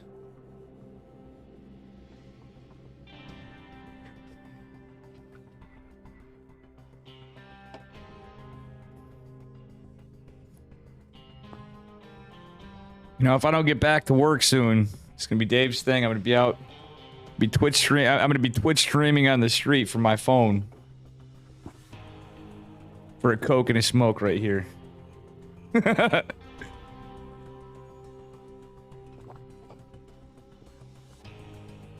I'm just teasing. Appreciate the follows, subs, and all that jazz. Again, this was a little last minute on my part, so my apologies to DreamHack. But we are here covering it all that we can.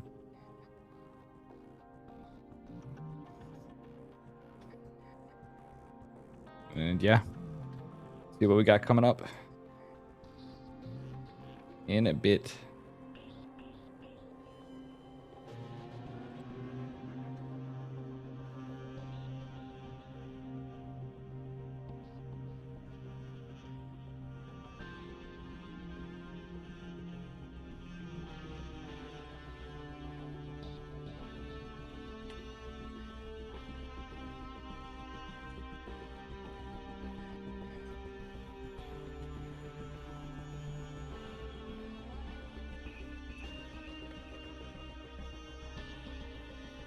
Password left. I think we might have a walkover. Damn, or he was either tilted. He mad with loss? Wow, Password got upset and left. Damn.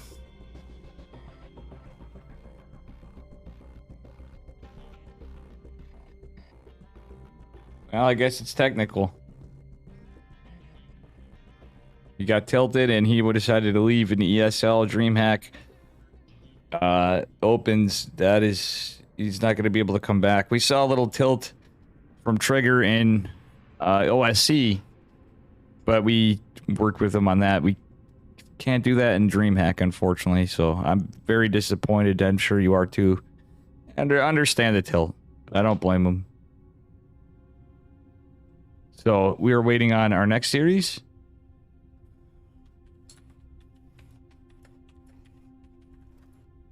Which may be Paco Mike versus Dakin. I'm going to confirm this.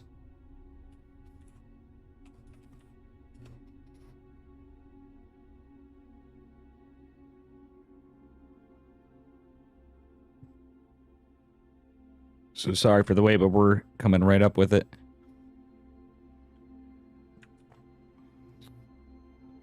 In just a moment.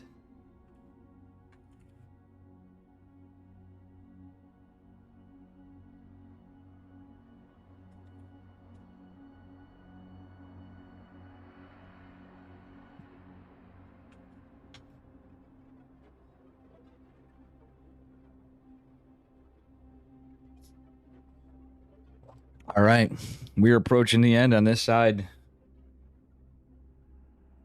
Paco Mike versus Dakin. Only 2 players advance in Latin America after the best of 5. I think it's just due to the number of players.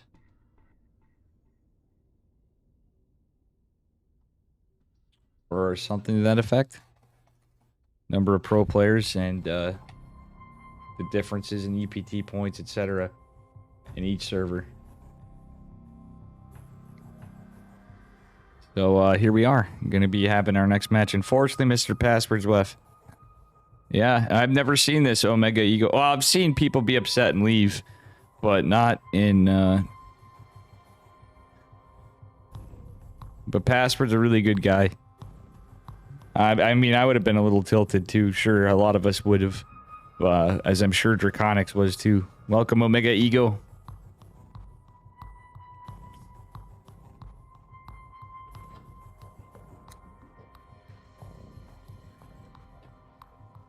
We are now in a best of 5.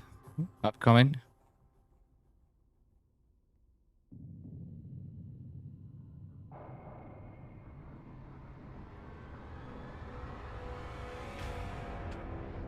Anybody new here, smash that follow button. That's right, Omega Ego. I'm talking to you.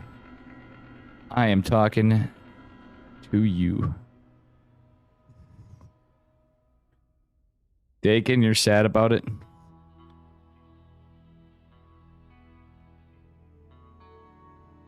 You at least wanted a game 2. That's the downside in something like this. If you cheese, I guess, and you're a cheeser. I cheese the Protoss when I play Zerg.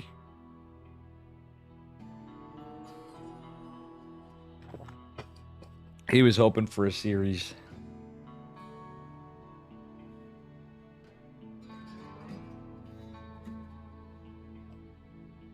All right.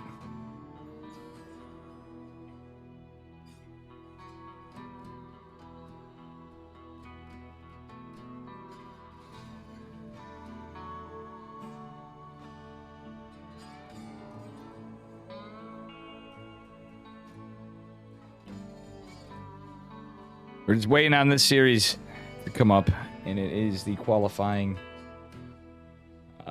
match on this side.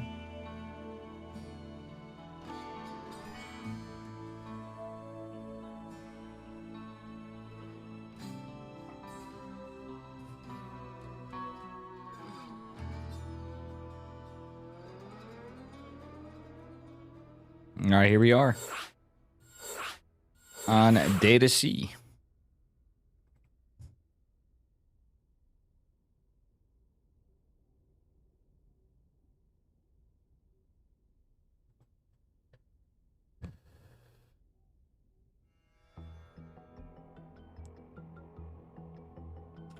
Oops.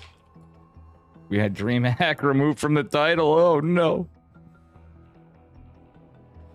Mamma mia, because I added the players in the end and all that.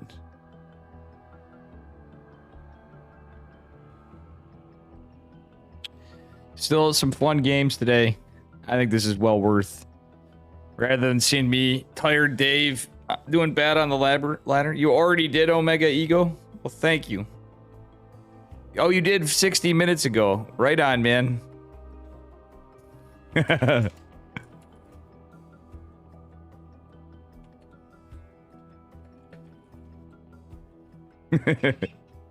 right, guys, we're in the lobby. We're about to start up here.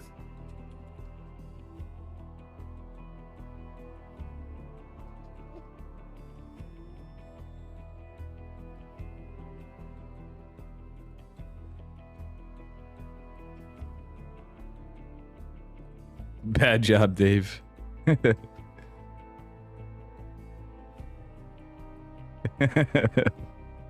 Nice. All right. So Alexander versus Tavo is ongoing. We're covering Paco Moist versus Dakin in a best of 5.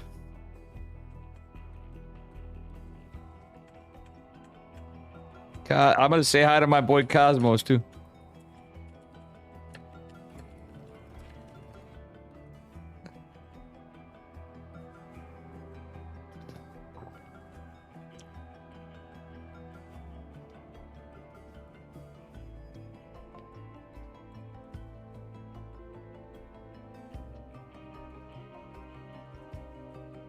All right, I'm wondering. We're waiting on seeing if we have another caster coming in. My man Cosmos.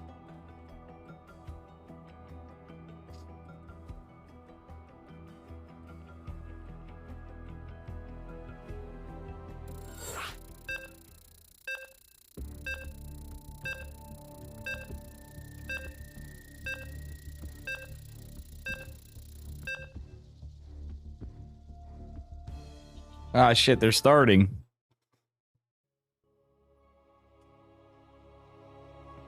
I think I had to try to tell them. They're starting. We're supposed to have...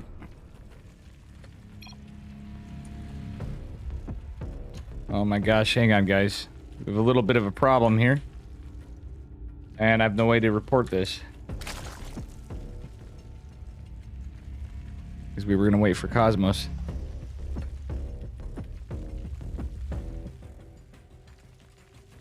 We needed my man Cosmos in here. I guess we're going to continue on. I don't know what's going on here. It's a best of 5 spawning in the upper right-hand corner of Data C.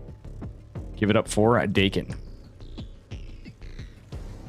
And his opponent in the bottom left, it is Paco Mike. Bear with me, I'm just trying to help out our admins here. It's going to be a gate expand, and it is going to be something more standard.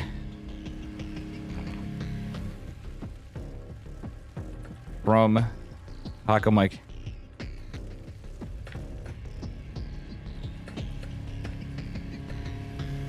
I could try to screen share with Cosmos if need be.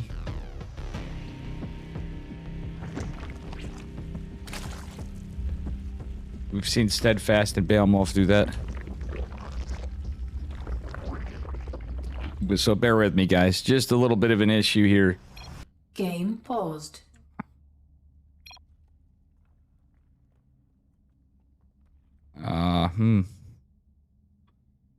Not good. So apologies for the shoddy obs work here for a minute. I'm alt-tabbing. I got 3 monitors going. Trying to see what I'm supposed to be doing. Or what we're supposed to be doing here. Because I think they were supposed to wait for Cosmos. And I do believe we're in a bit of an issue. I was trying to type to the players to stop them.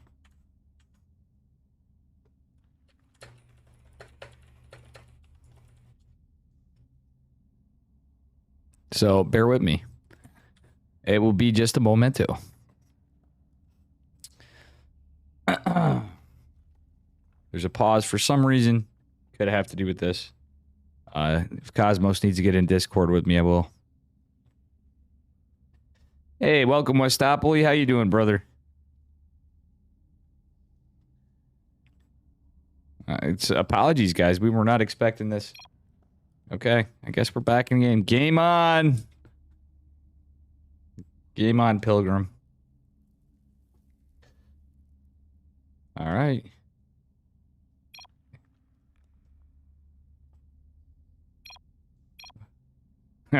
It's always something. Yeah, good to see everybody here. The only English cast of the Latin America Open Qualifier number 2 for DreamHack. Masters Atlanta. The second qualifier of Latin America. I did the second qualifier of North America. Just yesterday. Man, I must have been snoozing on this because I would have loved to have captured the Opens number 1 before. So my sincere apologies to DreamHack and to you folks that enjoy the Dave stream.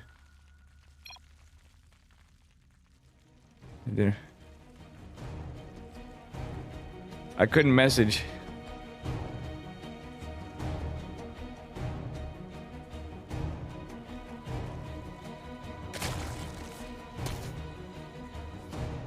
Oh boy. This screwed up the player's game too. It's alright, these things happen, but hopefully we'll be okay. If Cosmos is covering the other series, that would be good. I really apologize. I was trying my damnedest and I'm too slow. Adept's gonna shade across, Ling's gonna go across. We got a little bit of a scuff start to the game. Third hatch going down at a pretty normal time, but you could tell everybody was a little goofed up here.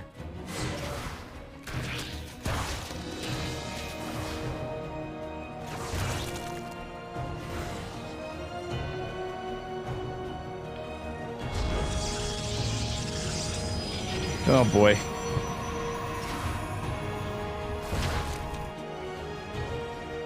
I feel bad. See, Chad, we got a little bit of an opener here. Little scuff start. I wasn't sure if that was why they were stopping it was. But, tease what it is. Adept is going to run for dear life, but I think it is going to get killed. Yeah, that's a pretty dead Adept, even if it gets a drone. If it gets a drone, that's going to be worth. I did get 5 kills, so... That said, pretty good at depth.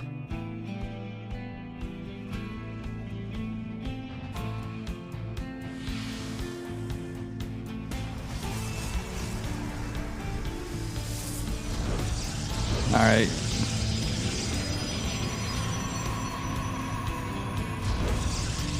Alrighty. Oracle is going out. It's going to be the Oracle opener. And of course, a cheeky play from a Zerg player in a fast Leonidas. It is a Stargate opener, though, and I think this is anticipated, or he was already going Stargate. But this could be an anti-Stargate build. The Void Ray could shut down the Nidus Worm, however. And yeah, I think that's exactly what we're going to see. If it was an Oracle, that'd be a different story, but it's a Void. So I think the Nidus's hopes and dreams are shattered. Yeah, this may be just out of position. Probably should have been over here. Overlord is going to get denied. Nidus going up. Is there going to be a supply block for a Zerg? And are the units in the Nidus? Queens going in. We do have 3 Queens in the Nidus, and that's it. Roach's on the way. 3 Queens and 1 Void Ray win, though. A recall is occurring. And it is the Oracle. Okay, so it was an Oracle opener. But, yeah, 1 damage Oracle, 2 Zealots. And why is he... Okay, he's targeting the Nidus. But the issue is the Queens. Boys are pulled. Transfuse is attempted. I believe this is shut the hell down. Void Ray is down. Zealots chiseling away at the Queens with the probes. The Queens trying their damnedest. It's a ventral sack Overlord, though. It's pickup drop micro. A little sloppy pickup drop micro. But, man, let's hand it... You gotta hand it to Dakin. He always puts on a show. There's a creep tumor in the base. The Queen goes down. Oh my god, this game.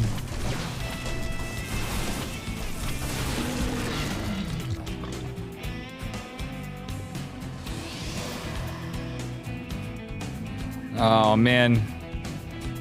I was too... Oh my god. So at least with the pause, we get a spicy game number 1 of the semifinal series. Oh, Jesus, this is crazy.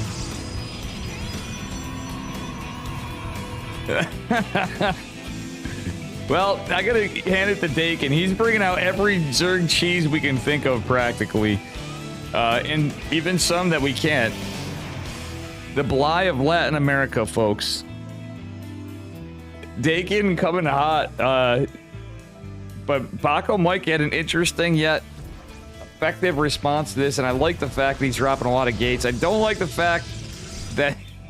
Oh, God. Yeah, he's going for a charge lot +1, a charge lot Archon push, which I don't hate. With a lot of gates, he's going to clean up... It's a lot of roaches, though.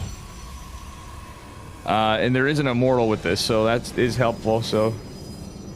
Once he contends with the roaches, or if he contends with the roaches, which he will... That +1 is going to be nice. +2 on the way.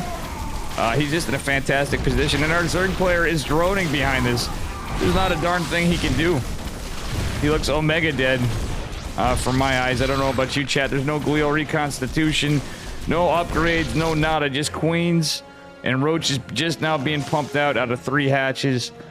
But our Protoss player is advancing across the map. Has 3 Archons with his forces. Is getting a 3rd base even, so he's going to start being able to saturate. This could start pumping out Immortals even back home behind it if he needs to, but he's just going to keep pumping out gateway units. And truthfully, I wouldn't even hate some Plain Jane Stalkers to fight this army. My god.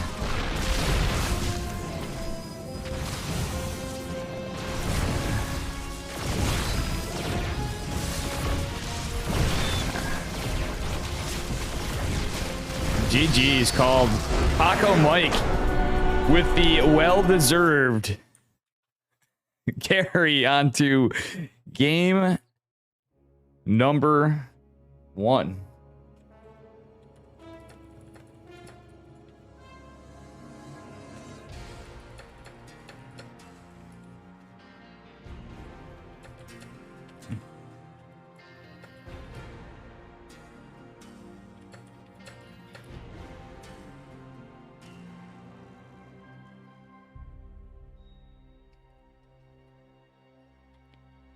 Alrighty.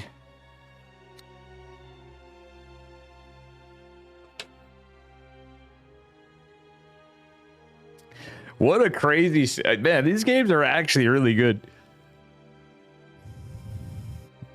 There was supposed to be a 2-minute wait, but we had a little bit of...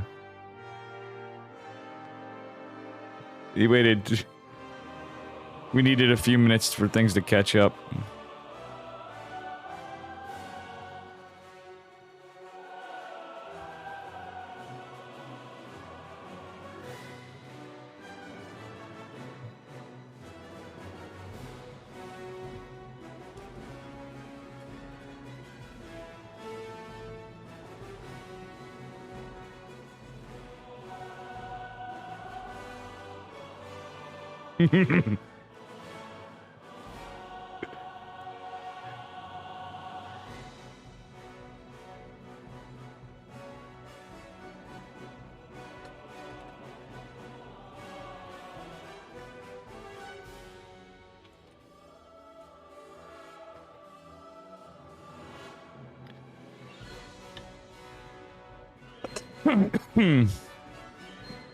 Dave did get rated? No, I didn't get rated.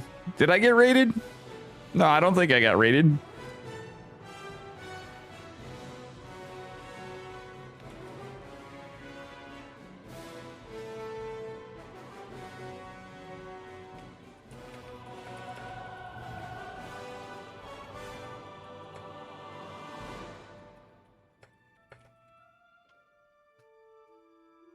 If I did get rated, thank you to whoever it was, but...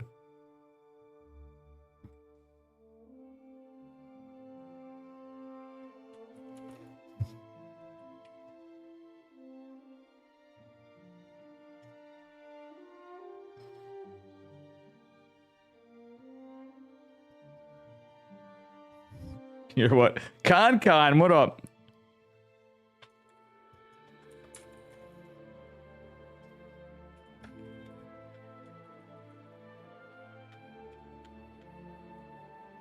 Oh man, my keyboard.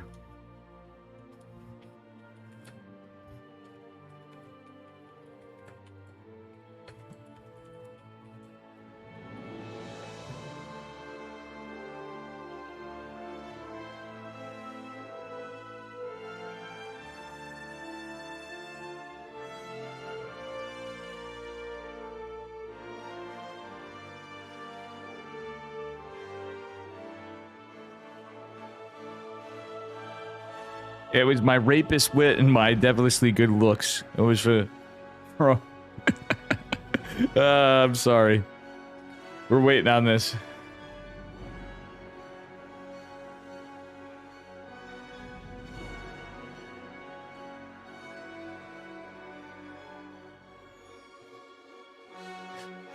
Welcome, everybody. You know who we're missing, guys? We're missing my man Chicken Man with me. That's who we're missing right now. The Dave and Chicken Man cast of the DreamHack Latin America Open qualifiers.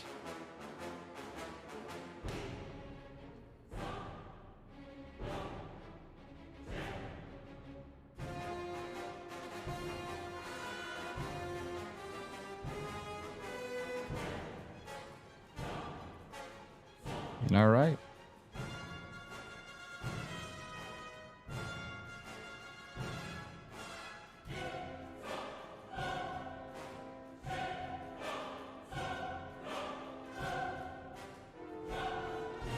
We're just waiting on a player for this to finish.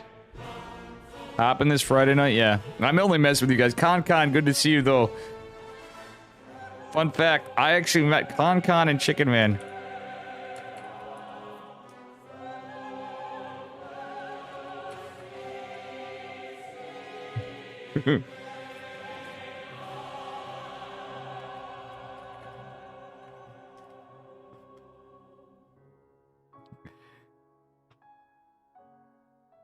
Dave did executive decision against Dan Macko's will. Because I don't see Dan Macko here too.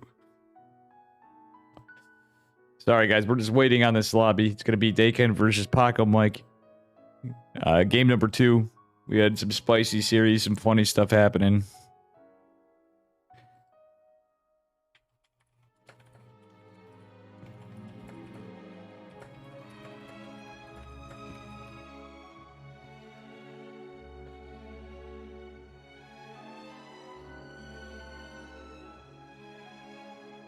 All right, guys. Let's see what's happening. We're waiting to see if we can have full coverage of all of it. Nah, you're Westopoly, you're definitely staying modded. It is a Dumb and Dumber reference. Con gets remodded for that. Well, you were smart enough to Google it. Excuse me. Rapier wit. Yeah, I said it wrong. It's been like a long time. I have watched it over 1,000 times myself, but it's been a long time.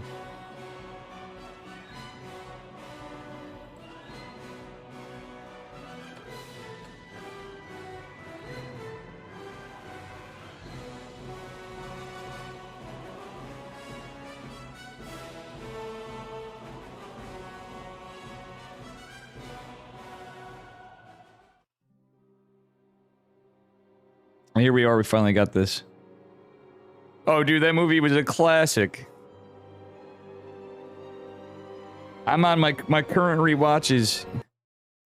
Well, the thing is, I may not be going to DreamHack. I bought my ticket in advance, but yeah, I don't think you knew, but I've been out of work on medical leave. So when I go back to work, I'm going to be on, like, there's no way in hell they're going to let me use vacation time I'm planning on in November. But let's hope that I get back and things work out, because trust me, I've been looking forward to that for a long time. Anyway, spawning in the upper right, we got a game going on, or something like that. In the upper right hand corner of Inside and Out, it is our red Zerg player from DHZcom. It is Dakin. And his opponent at the bottom left, he's blue, he's Protoss, he's whooping some booty. It is Paco Mike. But I would love to see you and everybody first time meeting Yeti and a lot of stuff.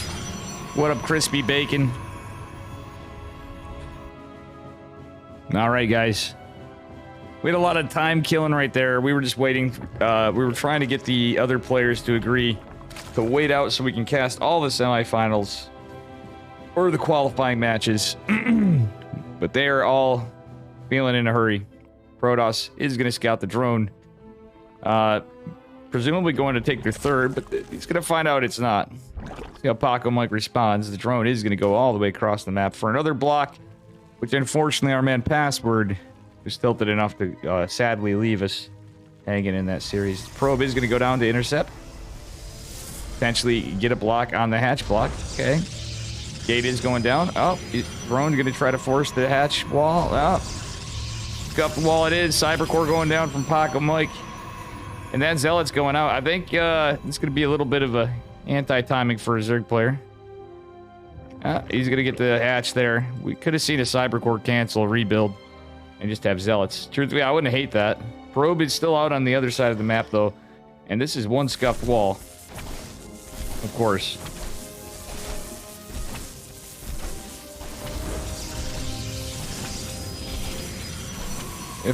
Is there a point where I come to see people that I didn't qualify for the first time? That's funny. Confused I am. I think for the follow spicy chili.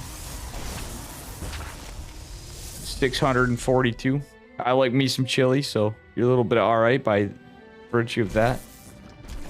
Not a huge overextension from our Protoss player, which is kind of nice.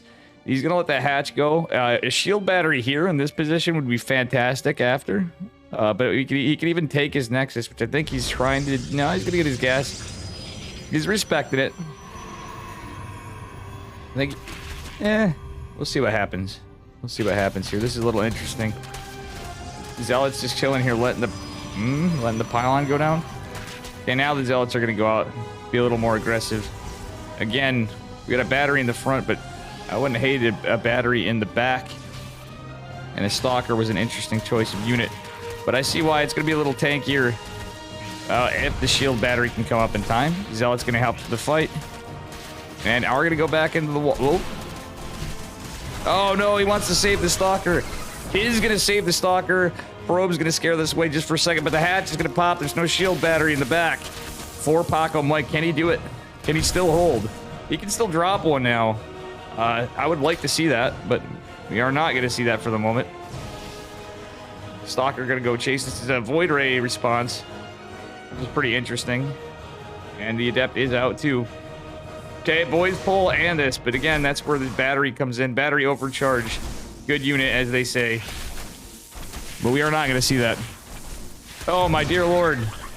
Lots of pressure going down from our Zerg player, but our Protoss is pulling all the boys. Zerg is getting 2 hatches behind this. He's hoping to get the damage in his greed with a way behind opponent. But the Void Ray actually is going to be quite the nuisance for our Zerg player. I actually don't hate this idea with the micro, the probes. Beautiful micro from our Protoss player. Adept is surrounded by the Broodlings, however, which is unlucky. It is going to fall. Queen is going to die before a creep tumor can be spread. 6 workers falling for Protoss. Void Ray going out. And we do have that defensive Stalker, which is kind of injured with the shield battery. Oh, we might want to get it. No, there's no warp gate. Yeah, it's going to be fine. It's a hold. It's a cleanup. It doesn't matter, but he needs to get the units back in position. Yeah, the battery's going to hold just fine, even with low energy. And he's going to push across the map. Our Zerg player. Even a macro behind this. And not a lot of units for a Protoss player. He's researching warp gate. He's taking his Nexus even later than Password. But I'd say, in terms of trades, that was very much in favor of our Protoss. But the problem is he's economically built differently now. Reza, what's up, buddy? This is DreamHack. Sadly, there is no commands after this. I will be doing normal stream. We're on a 2-minute delay. This is the DreamHack Masters Latin America Open Qualifier number 2. Welcome, you legend. And, well, yeah, I think our Zerg player got a little greedy here, so there's going to be some decent pressure, but all the units are going to fall for Paco Mike, who's now behind again. And weird trades all around. Equal worker count, but 3 queens being built. Wait, an Oracle cancel the last second for a Void Ray. We're going to see a Twilight Council go down for our Protoss player. Good to see you, Reza. But I will have normal stream after this. It is Friday. So don't you guys worry. We're trying to be in pro mode, but I was a little behind the ball. Usually I need like, I'd say I'd need like 15 minutes to prep for this stuff. But I had 0 minutes to prep for this stuff, so we're going on a whim here. Lame? What about that blue-eyed zealot? It's Kirktown, baby, it is. What is lame, blue-eyed zealot? Let me tell you something. We got resonating glaives, a roach warren, and an evo chamber coming down on both sides, respectively. Another overlord out on the map. The Void Ray is probably going to go around hunting for any overlords it can find, but he's only going to find the one. Ling's going to be out trying to be aggressive, try to deny a third from our Protoss. Worker count dead even still. We're into a fight. I like the resonating glaive play, but the roach warren's going to be done. So, I mean, we could still see it work, but it's just 2 gateways. Actually, there's a third one back here. No, 3rd and 4th, so it is 4-gate glaive with a Stargate, though. Very strange game, number 2. Like, it's very strange. Every game I've caught of Dakin has been a banger, to say the least. But Paco Mike is certainly, he's hanging in there. I wish Password would, because I still think he would have had a good shot. But it's certainly a little demoralizing to get proxy hatched. Alright. +1 ranged attacks coming for a Zerg player and an Overseer. While Resonating Glaives finishes up, and a 3rd base comes down for Paco Mike. So we're going to have those ladies go psionic transfer across the map and do their thing. It is Kirktown, Reza. Guys, we're getting out of pro mode today just because it's a goofy day. Cold here in upstate New York. We're starting to get to fall.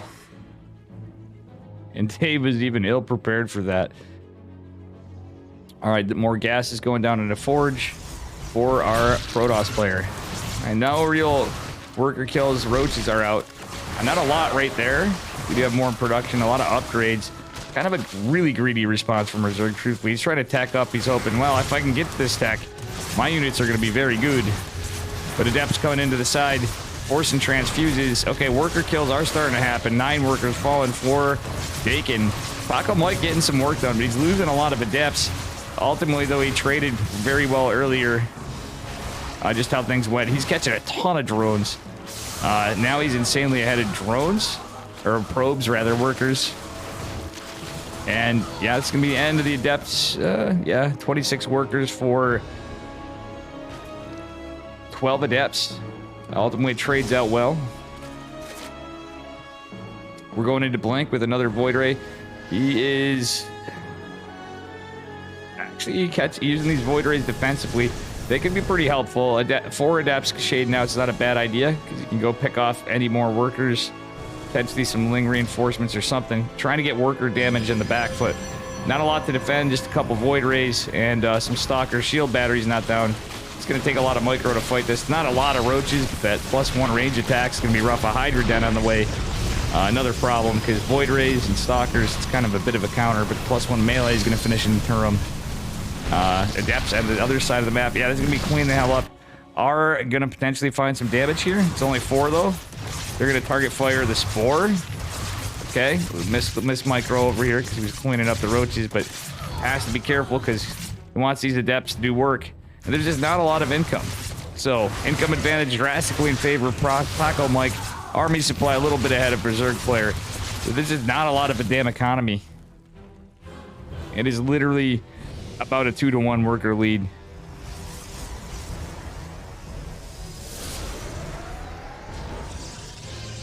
You're 29th on the server. Damn. Reza, we were picking on you for abandoning us for Immortal.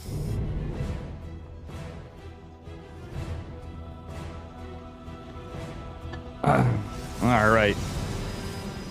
But we're happy to see you back. All right, here we are. Roaches pushing across the map. And we do have... Is this just plus... Okay, it's +2 ground weapons for a Protoss player. It's going to be Roach Hydra on, like, no economy for our Zerg player. So, consequently, not a lot. And some Queens fail in this, too, so... And it had energy forced out, so it's not like we're going to have a ton. And it's going to be a drone... Oh, my God, this is just going to kill him. This is just going to kill him. Paco Mike, regardless of the unit comp, has more versus less. And this is just going to be a good butt whooping. There's Blink Stalkers fighting the Roaches, the Void Rays. It's hilarious how long it takes to kill a Hydra with 2 Void Rays. Did you see that? It's too funny. But an excellent fight taken and a very good defense from Paco Mike, who seemed down, but he takes game number 2.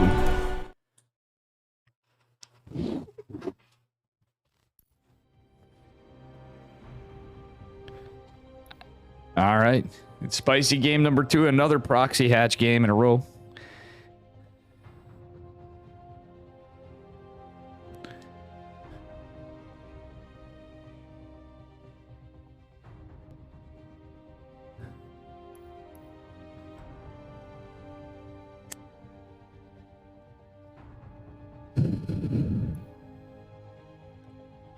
Rez is trying to get Dave to stream Diablo Immortal, huh?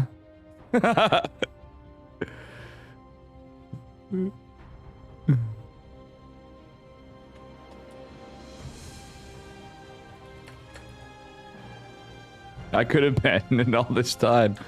Oh, God. I know it's like a phone game mostly. It's too funny.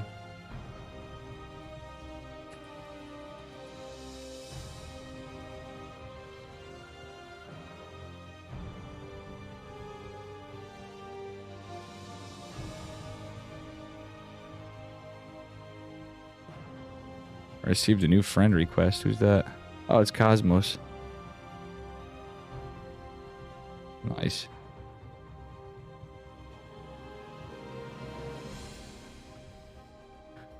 All right, guys.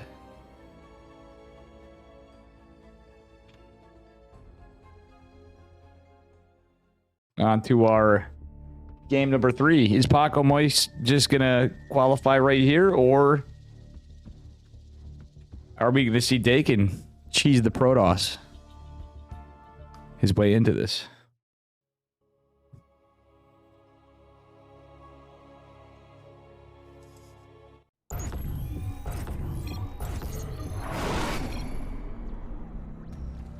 All right, spawning in the upper right-hand corner of Stargazers is our cheeky Zerg from DHZcom. It is Dakin in the red.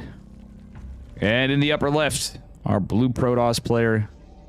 Give it up for Paco Mike.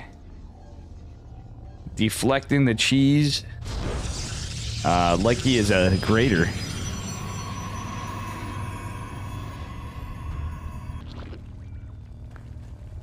And again, it's going to be a little cheesy opener. There's going to be another proxy hatch. I think he's going to do that. He's going to do the mining out Zergling thing. Let's see what Cheese Dakin has for us. We saw that in his third game against Draconics. Draconics, a player I've caught in the past before. Man. True. Smile. Smile with the shameless VTube plug. Smile, we gotta get you an actual VTube model. Like, I'm even a VTuber sometimes.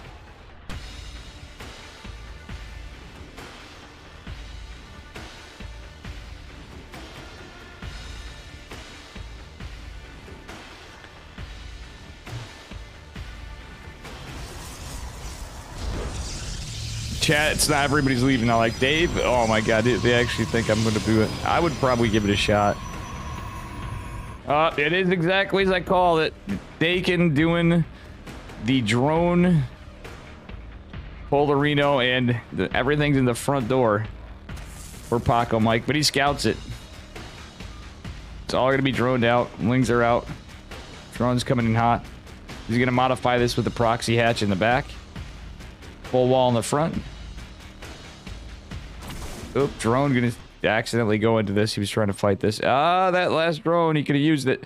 That drone would have been better spent mining this out. That one drone may have cost him the cheese. Would have been already in there, already fighting units, shield batteries down. The drone instead decided. Oh my god, that was actually a silly maneuver. Imagine the cheese are doing this.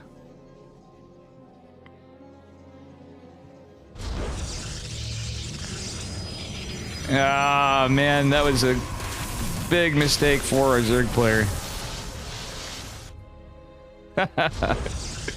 Gotta hand it to Dakin. He cheesed every game. I have a feeling he cheesed his way up. There it is, the proxy hatch to finish off the rest of the cheddar in game number 3. He's trying to qualify here. These adepts are gonna scare the hell away these lings. One zealot in the wall. You could go for the shield batter. I'd go for it. Yep, he is going to do so. Zealot is going to be a bit annoying, but some micro, he can take care of the battery potentially. Yep. And guess what? Ring around the rosies is called. Void Ray is probably going to come out as soon as Paco Mike can. I think he's going to hold this pretty well. This is a very low eco build for Zerg. Building out lings, but Paco Mike's just too good. He's just too good. He is on top of this. And, yeah, Dakin with 13 workers and 4 army units against a zealot, 4 adepts, and a void ray now popping with 2 shield batteries. Paco Mike's like, you know, we're going to expand just in case he got greedy behind his cheese. Drone's trying to get... he's trying to make spines and spores. This game is ridiculous. The adept's going to catch the drones even. Everything's huge committal from our Zerg when... 3 lings trying to do anything, but not go. Okay, the 4th is going to join to help kill the zealot, but that prismatic alignment's going to finish off the hatchery. And a very good job of entertainment from Dakin, but I think we're going to see the end of him right here. There's absolutely nothing to defend against 4 adepts. GG, well played. Paco Mike takes it, and we got to hand it to him. Thanks for the follow, Chirote1. Duck Cuddler's always here.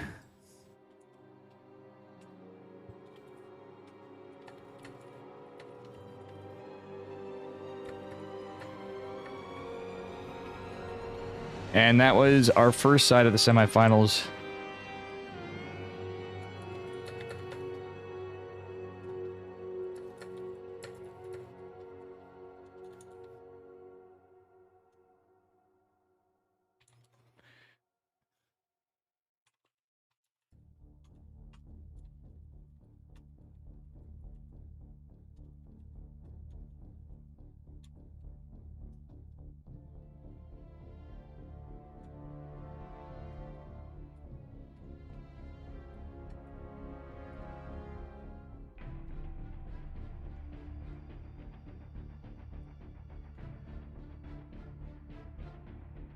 All right, so we have our second game going on. Second series. Paco Mike is qualified for the... he's made it to qualify. He's qualified, yeah. There's not much I can say when you're that far behind and that committed. But what a game.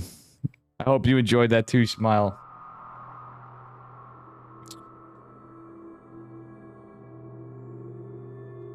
It is Zerglord versus Alexander.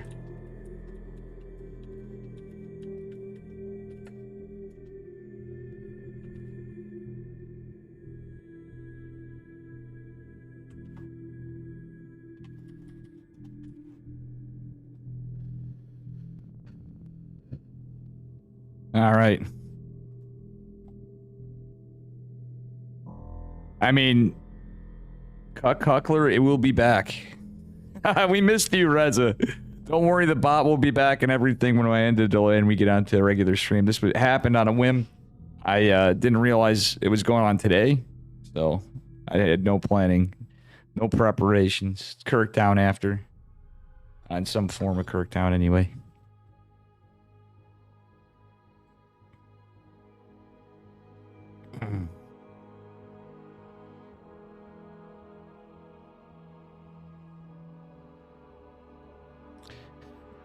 All right, so Zerglord is up a game. We're starting in game number 2 of this series, and this is the last one. Hey, thank you.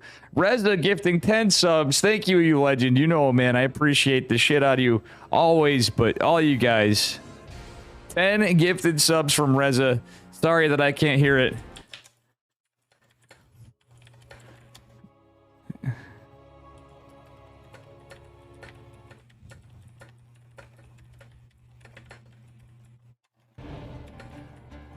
I'll be on a normal stream after, brother. Thank you so much, man. And this is supposed to be my procast, and we're cutting off easy. Thank you so much.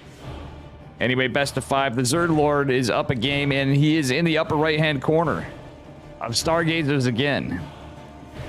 Give it up for him from Team Super Americas. And his opponent in the upper left. Representing TGCF. It is Alexander. Team goes to something, maybe? I'm guessing. But I don't know. I forgot the team name. Yeah, Reza, everybody's all excited. Thank you, Reza, you damn legend. Coming in clutch at a time that you trust me.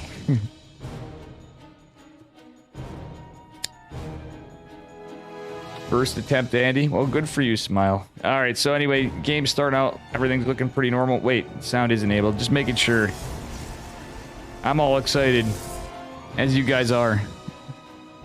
Trying to be as excited as I am under the weather. And I am both, and it's fine. It's Kirktown, baby. God damn. All right.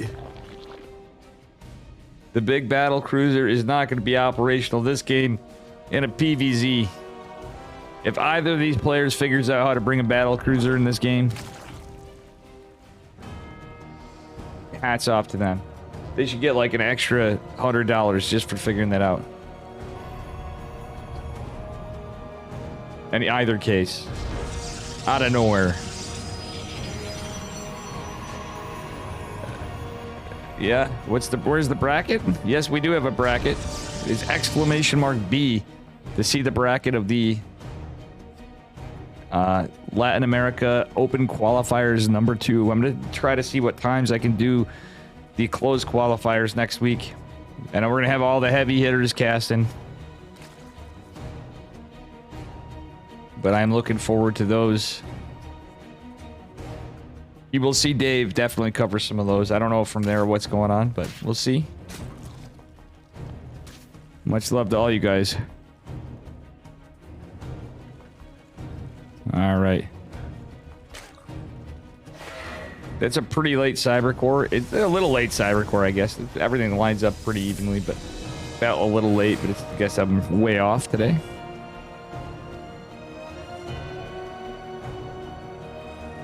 Yeah, greatly appreciated.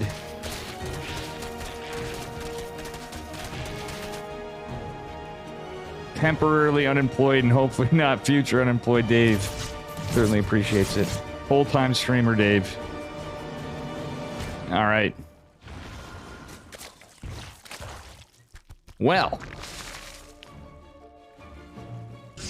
that being said, we do have another gate going down.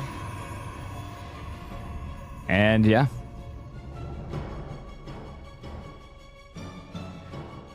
Sorry about that, guys. A little distracted for a moment. The queen got baited off the creep.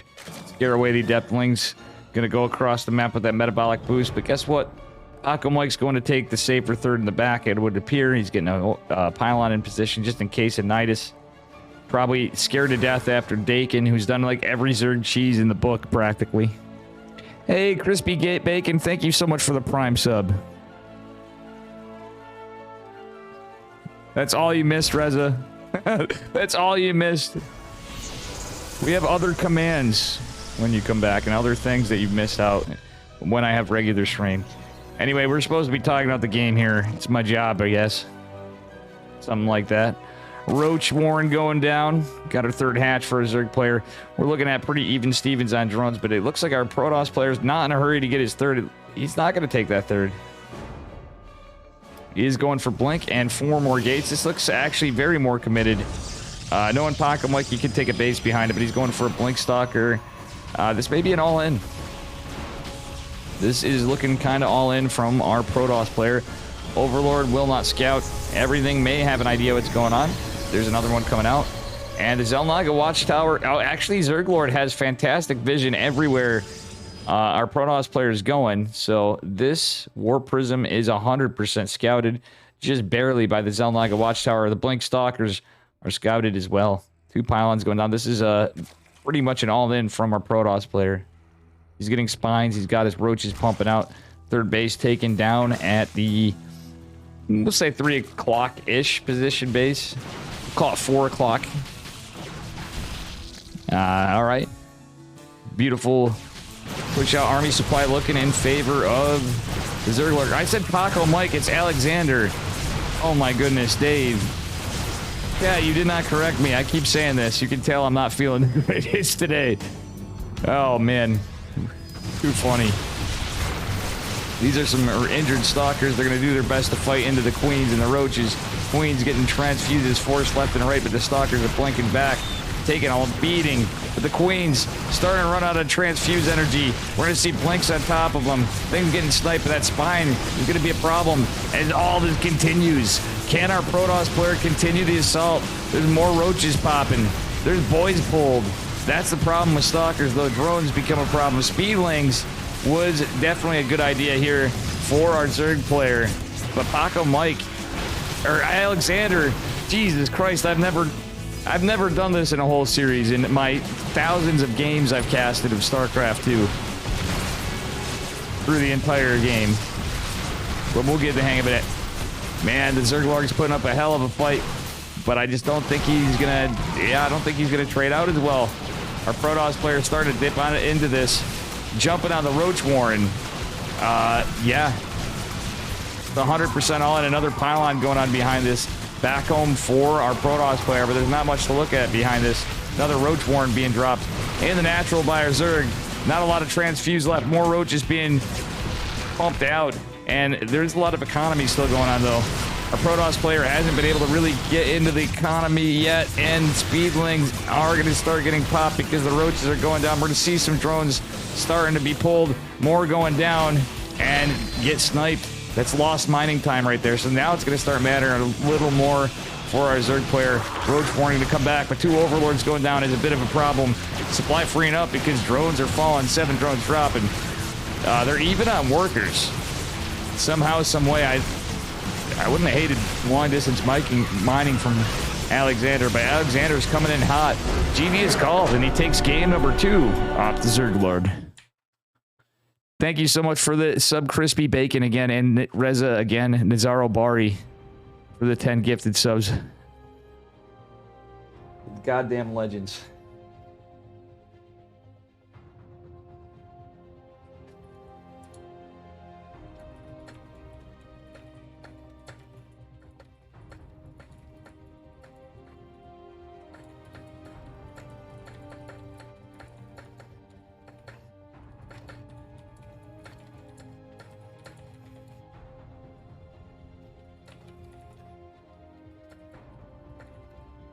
Okay, I gotta be on this.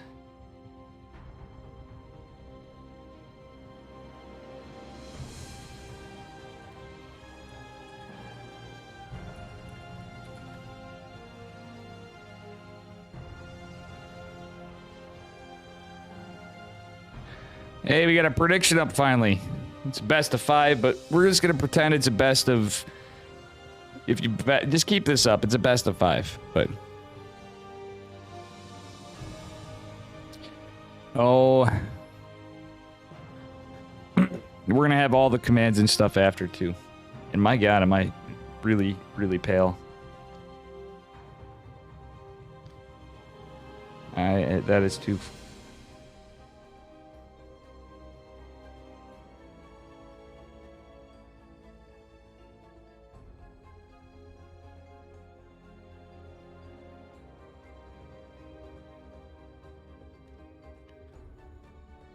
Well, wait on a player here.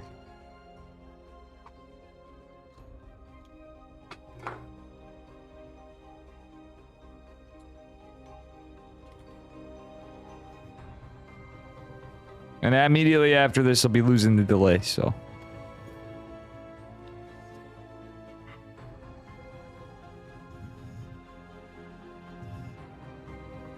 I might take a brief break.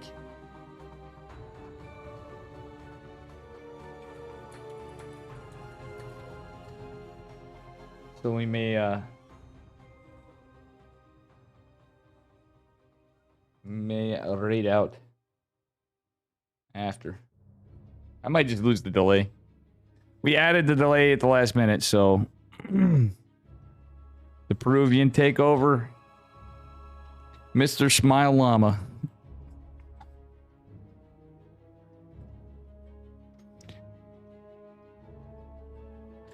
Smile, it's good to see you, man. By the way, another person. I always enjoy seeing you in sales chat, too, you know. I gotta come by, and I try to come by and at least lurk you from time to time. Smile's a good dude.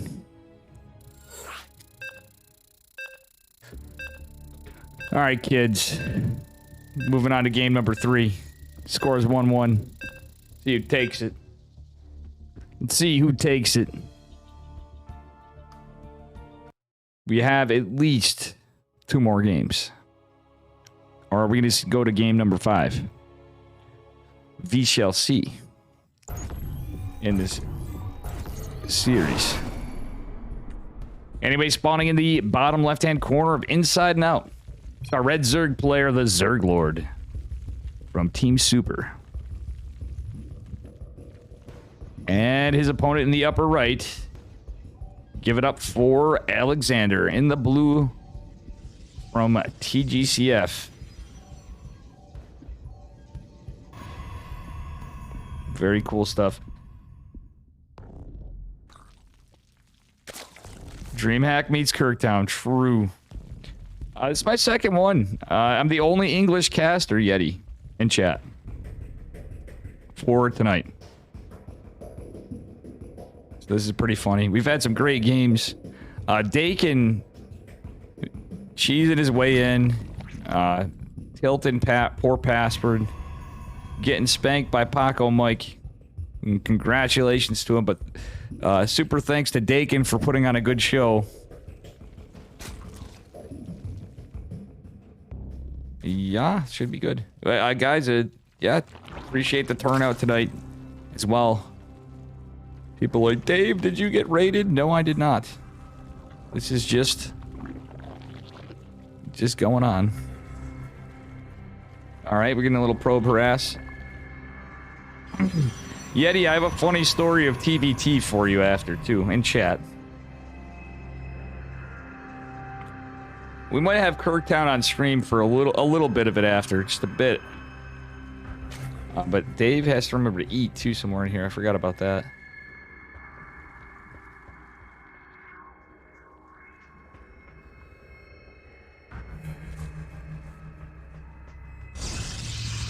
Alrighty. Here we are.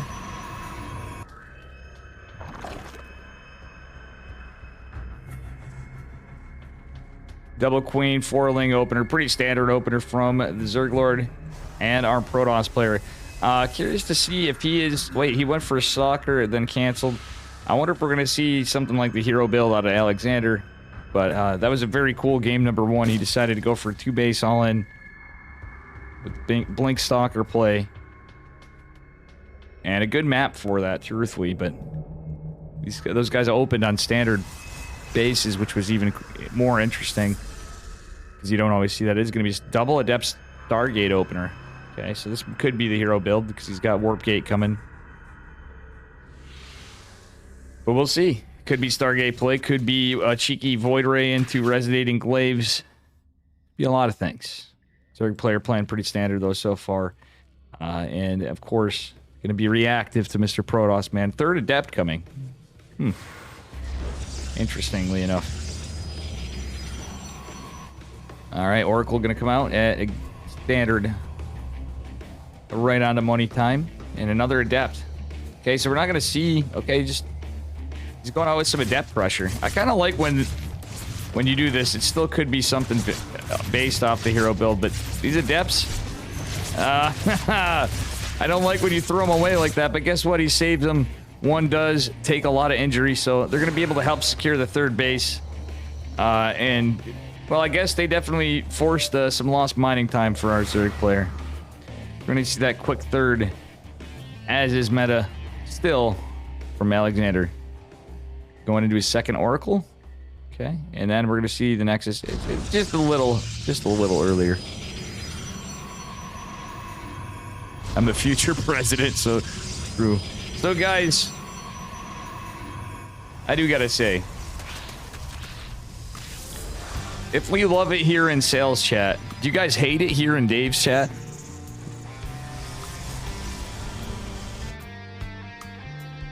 You know, Protoss player, bad English commentator,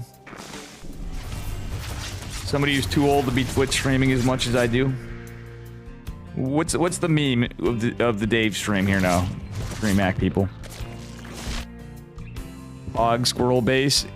Judgment's happy to have his Pog Squirrel. You too. If you have an alt account, even if you're on a team and just want to have a meme account, you like that Pog Squirrel emote, you can join the Kirktown clan tag. Alright, Oracle going to go find some pressure. Zerg is kind of holding off in that 4th base a bit. He's going into a Roach Warren and an Evo, sniffing out the 3rd base.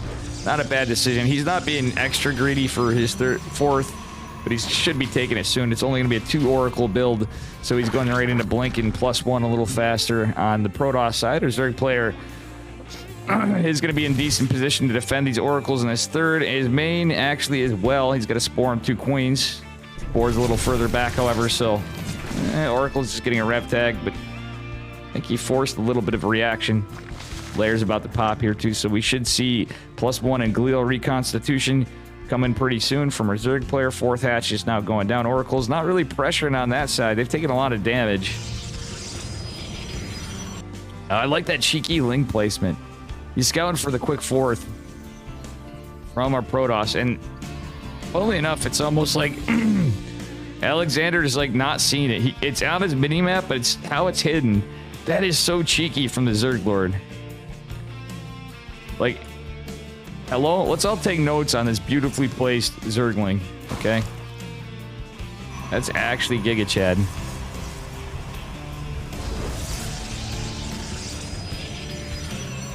All right, Ling gonna go out and be annoying.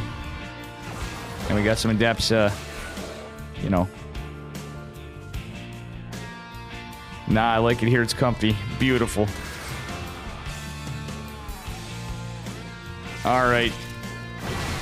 Glial Reconstitution. Gonna finish, obviously, a little quicker than ranged attacks for our Zerg player. But +1's gonna finish for our Protoss player well before. And 3 gates, wherever that... Okay, it's for the wall. That's a nice wall, actually, for Baneling defense. Definitely like it. He's got the shield battery choked in here. He's got the rocks as natural defense. So our Zerg player can't really hop in. The Overseer getting some extra vision, extra eyes on the prize. It's not going to be another Forge just yet, but he Got 3 more gates to Templar Archives. He's going to go into Archons. Would like to see a faster +2 at least. He's going double Robo. Yeah, that's the kind of play I do. It's a little different than how I like to see it ideally, but it's pretty goddamn close. This is, it's taking the hero build as a template and not a, I'm going to continue to do this on the same tech. You don't have to keep building Zealots and Stalkers. You can transition, and he's going to do so. Probably going into double Disruptor production. So it's going to turn into Blink Stalker, Disruptor, and Charge Lots with Archons. Ooh. Will these wings be scouted? The answer is yes. He's going to force a cancel, so though it doesn't seem like much, that was a lot of Banelings in production. That cost him some money, but also provided some good defense. Look at these stasis wards. Oh, this defense is great. We got a cannon, we got a battery, we got more cannons coming down, another battery in the back. Good defense from our Protoss. Let's take a look at the Zerg side of things. That army supply, though, is looking very scary. He is, okay, it's double Immortal, so he's just going to Immortal Archon Charge Lot behind this, and potentially Blink Stalkers. So a little different than I thought. He can transition into, ooh, that Contaminate was beautiful from our Zerg player. Very good stuff. Denying the +2 ground weapons. Charge has finished. So we do have Chargy boys. This is a massive Zerg army. Zerg Lord almost maxed out. He's at 9 workers. Protoss player at 90 workers. Would be looking to take a 5th base. I guarantee it if he, you know, but he knows he needs to keep everything together. 2 more Immortals in production. We got some Archons. We have Storm on the way. Overseer going to be annoying and still staying alive like John Travolta. Oracle is going to put some pressure on it. Zoning the army back. Well, one of the stasis wards does ward this up. But oh no, he's throwing his Oracles away. He could use those later. Going into a double Stargate Fleet Beacon file. For Hack Disruptors, he's going right into Carriers. Okay. Baneling's going to go in and try to find some value. Oh, God, but on the back foot, we missed it. Somewhere in here, 8 drones fell to something. A charge lot run by? Question mark? I'm assuming it's a charge lot run by. Yeah, 9 zealots have died, so that's exactly what it was.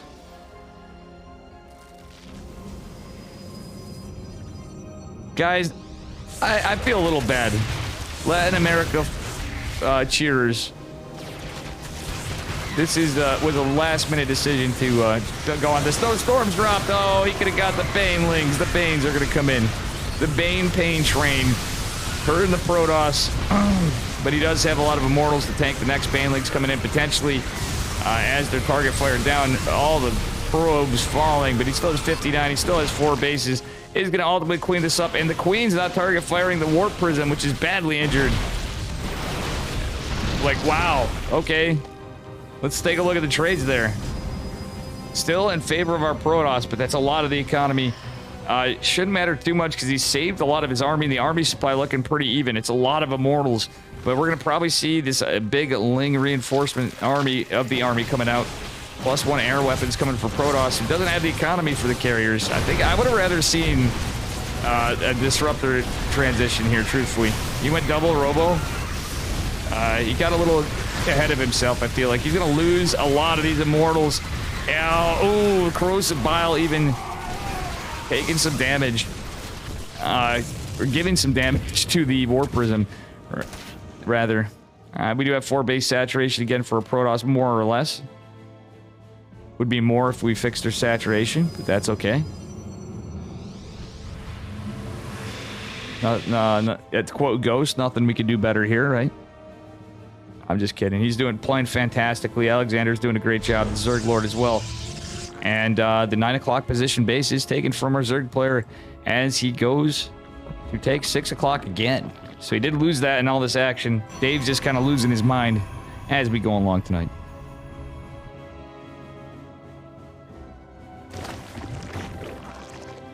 Oh my God. I wish we saw this. We're starting to see Contaminate more. But it's not... For the longest time, we weren't seeing it used by a lot of players. And it's just so good. Like, if you're going to have Overseers, you might as well use them to their full potential. You see the Lurkers are out, and this is where I'm getting into it. Because before Seismic Spines and Adaptive Talons are done, Disruptor's so good. Even after, they can still be good, but I digress. Not so much a sky toss enjoyer here, but you know, you need late game carriers to be expected. Yeah. Oh my gosh. The Bile's taking down one of the photon cannons, but they're doing the work. The Zealot warping is actually clutch. There's only 2 roaches here. The Ravager's a little bit in trouble. Our Zerg player, the Zerg Lord, is going to back off. Beautiful creep spread, actually, all things considered. And yeah, there were definitely good trades from Protoss. I just am a little space in here. It's been a long week. The Hydra Lingbane Lurker army is pushing out, but losing those oracles was a problem.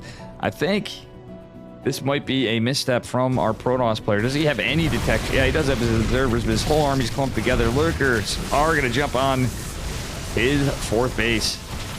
And our Zerg player's been expanded behind this, so same time, I feel like he doesn't care. He's like, nah, you're going to leave a couple Lurkers. You can get some damage done. We have a bigger, well, not so much larger in terms of numbers, but just he is the Protoss death ball now, and not a lot to contend with. The Hydras will be a bit of a problem, but he's got Stormy Boys. So as long as he doesn't engage the Lurkers, should be fine. Kills the hatchery, forcing the Zerg player to aggress into this a little bit. Okay. Doesn't want to get too far into this. Yeah, just push into the natural bow. Alexander needs to take that fight. He is going to do so. And with that said, our Zerg player is kind of feeling a little lackluster here. Alexander not even caring about his 3rd base. He's like, whatever, dude. You go ham. We're going to long distance mine.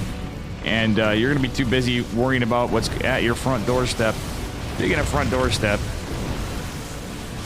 Hydras and Lurkers walking into Storm. Storm's kind of chiseling away a bit at a time at these units. The 5 o'clock position base goes on, but oh no, Vipers are out, and there goes 2 carriers. We do still have some Immortals there. The Observers still with the army. They are, so the Immortals, Stalkers, etc. with the carriers are going to take care of some of those Lurkers finally. These 2 Lurkers and a Ravager are getting God's work done, though. Protoss player should probably respect this a bit. Wait, we had 2 Spires behind this? Hello? Oh my god, we had 2 Spires behind this. There's enough going on.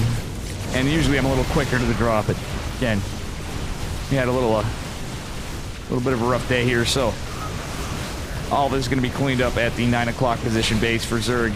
And our Zerg is in a lot of trouble. 31 of 57 workers, 3rd base gone or not. Doesn't matter. Army supply looking pretty even Stevens. It could still be a throw from Protoss. But, you know, I wouldn't hate it after all that damage. He's going to go back. Clear this out, retake a base. Clear this out, take this base. But our Zerg is going to send some units over here. Guess what? It's only 1 Lurker and 2 Hydras. The seismic spines are going to outrange the cannon, but you can just warp in. Truthfully, a couple Stalkers. It's going to sound crazy. But, oh no, he's not. He's going to set this base up and is going to be out of position. I guarantee that's going to be a kill, I bet you. Maybe not. Hopefully, Alexander's paying attention in all this. That's a full energy Viper, though. Has to use these feedbacks wisely, hopefully. And again, like I said, he's got enough going on. Even some Lurker in the natural. Oh no, not like this. Void Rays are out. High Templar not feed. Okay, they did. No, there was a. Oh no, feedback on the Viper. That's 1 dead carrier. The army supply looking low. Canceled the down 4th base. Alexander. The probes long distance. They're rallied back. He has nothing to detect, nothing to really attack. Okay, the Observer's out. He's got to take care of this 1 Lurker then, at least. Because he needs his base, but this base is going to be so badly injured by the time it completes warping in that there's not much he can do. God damn. I wouldn't say it's a throw, it's just kind of where we're at in tack for Protoss. And yeah, he's relying on Carrier Immortal with some High Templar, which is good, but look at how much our Zerg player was able to come back into the game, though not economically. He's been using his army. It's taken forever to rebuild that econ because he's just now getting these hatches. Actually, just now getting the bottom right hatch. It's not going to help him. It's been long distance mining to Narnia for the last 1.5 years, but now there's no Vipers. This is where I feel like Protoss can win the war of attrition. The Changeling's going to chase this down. Are going to get killed. Well, is he going to get them all? Nope. Wow, you know that's Protoss is feeling pretty confident when they're just breaking down the rocks on the Zerg side of the map because there's no damn creep over there. Oh no, don't throw away your zealots. He's gonna scout the army some more. Be annoying, but no detection really. Okay, he's not even killing the creep tumors, leaving that one on the way, and the Ling run by is gonna be a problem. There's nothing to defend. His base is as good as dead. It was already very injured. It could just be a click. Gonna go for the probes, of course, at first, but our Protoss player pushing across the army, getting some feedbacks after the storm, sadly. That's 2 dead carriers. You can't go on like this. Carriers are so expensive units. And realistically, okay, when behind Dark Shrine, we're getting into a late game Dark Shrine here. Ling's getting God's work done. I don't know. This is definitely a scrappy game. Protoss has nothing to mine at the bases, so losing this base is rough. Recalls to the natural. Ugh, he's gonna lose that base. And he doesn't have the money. He should cancel the darn Void Ray and just start another Nexus. He does have a bit of an army. Yeah, I don't really know at this point. He killed this base too. Oh my god. This game. He killed the bottom right base. And now things got scrappier. I definitely would have said cancel the dang Void Ray. Or stop your interceptor production for a minute at least. So you can have enough minerals to build a darn Nexus. Because now he's got to worry about... Let's take a look at how many Vipers are out here. Just 1. And let's go look at it. He is going to have full energy, so... The Vipers have been quite a nuisance this game. Don't worry, it's a best of 5, guys. We still got more games. Ling's gonna chase us down. Changeling chasing these probes, the long distance mining, but our Protoss player does catch on to this. This does feel a bit like a throw. Do we feedback? He needs a feedback the Viper. He needs to get that Viper. The Viper is like the oh no. He didn't feedback the not the engagement we're looking for. These are not the droids we're looking for, apparently. Ling's running by, and we're now forced for probes to fight. Carriers are now rendered almost useless because there's just no money. Carriers take money to rebuild interceptors, and Hydralisks, of all things, of all the units in the game, to actually be losing to are a bit of a problem. Our Zerg player's mined out as well, but he's mining way more efficiently than our Protoss, to say the least. As he's long distance mining and chose to build a Void Ray of all things. Actually, what he could do, why didn't he go kill the Hive? He could have taken the Void Rays and just tried to get any damage done. Be annoying. Split the Void Rays off and I guess psychologically get into his opponent's head. These Lings are just hiding down here. Protoss is trying to regroup and find some area of attack. And actually, Zerg was a little exposed, but he has to respect this. The Viper's back to full energy, and he's going to go back forward again. The Lings. I don't know what he's doing. He doesn't have the army to fight this. Truthfully. The soup don't lie, and the army composition seems a little weird. Zealot's finally chasing off some of this, but we're not going for a Nexus. He's just all in. I don't understand this game. Zerg's going to go for a 3rd hatch. Maybe he's hoping to catch him out of position. Oh, he's throwing away an observer. Does he have any more? Yep, 1 observer. It's going to be all or nothing observer. Dark Templar joining the fight. He's joining the cause with the boys, but there's another Ling run by going to the other base. Oh, man. Okay, I guess he's going to just keep trying to kill hatches, but he has to use these High Templar, right? Like, there's not enough army here to really... yeah, there goes the game. I hate to say it. Look at me, negative Nancy Caster over here. Yeah, it was way ballsy smile. I completely agree. And I know I should be doing a little differently for DreamHack, but you know what? We're just going with full Dave because I can. We clean up and polish up nice when we need to, but today is Scuff Dave. It's Friday. We're the last call, and these are awesome games. Those scrappy. We like our throws a little bit too. Oh no! He needs to kill the Overseer. Okay, kill the Overseer. Back off. He's dead anyway, but we're all on copium here. There are 0 workers left. 2 Immortals and a Dark Templar are not going to do it.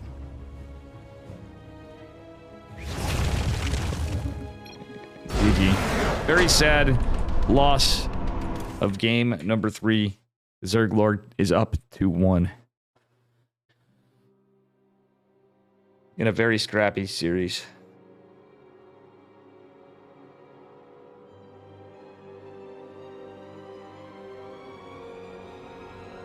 All right, man. You got a game 3 coming up. Bear with me just a moment.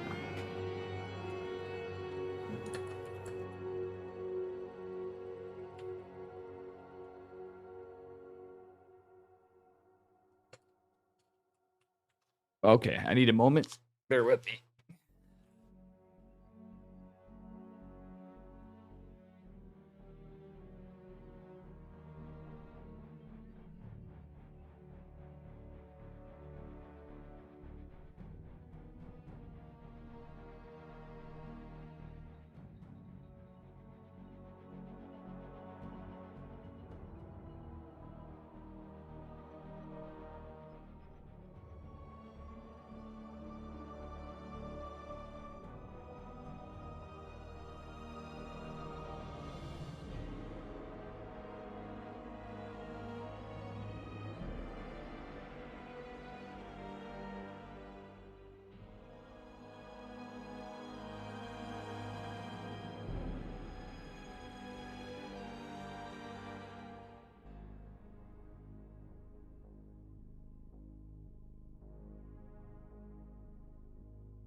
I'm back.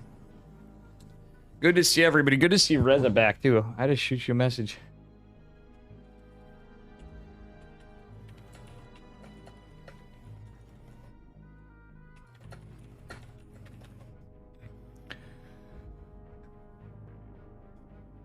All right, guys. We are on maybe our final game, but we might go to game number 5. We'll see.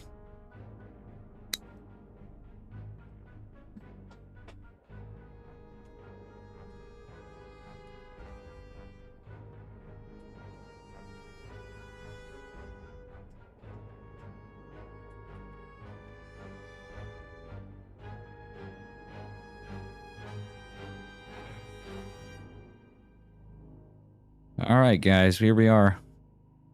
All because of that contaminate. That's too funny, Seth Light. All right, guys, we are on to game number 4, I want to say.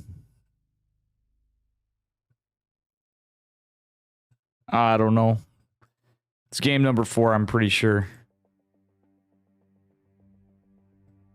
Okay, so Horace has left. It's just Cosmos and I. An English and Portuguese cast. Thank you, everybody, for the turnout tonight. Greatly appreciated.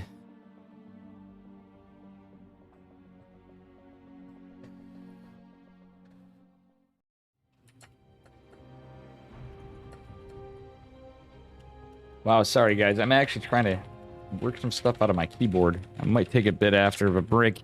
We're still going to be streaming after DreamHack. It's going to be a delay removed stream.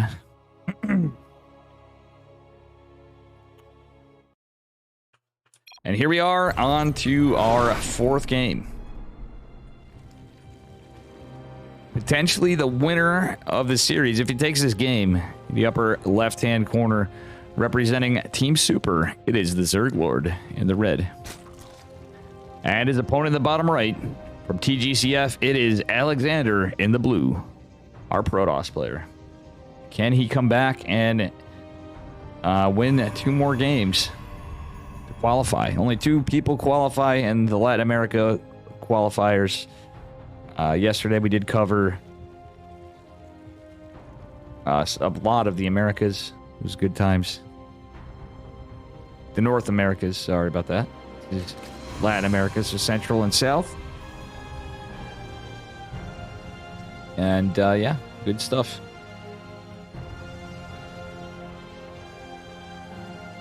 I hope you guys are enjoying the games as much as I am. It's been a pretty nice Friday night. After, we're going to have a little bit of Kirktown. Kirktown, baby. All right. Got our gas going down. Pretty standard opener from both. Protoss, of course, going to be annoying in the mineral line. Oh, he's got jebaited in the back. It's a little trapped for the moment.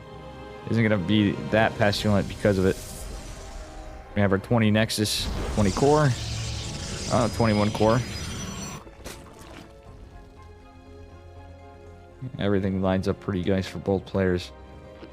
This looks like a standard macro opener from both. Interesting wall. Yeah, this is a wall design inspired by Hero. We shall see what happens for now. Alrighty. That said,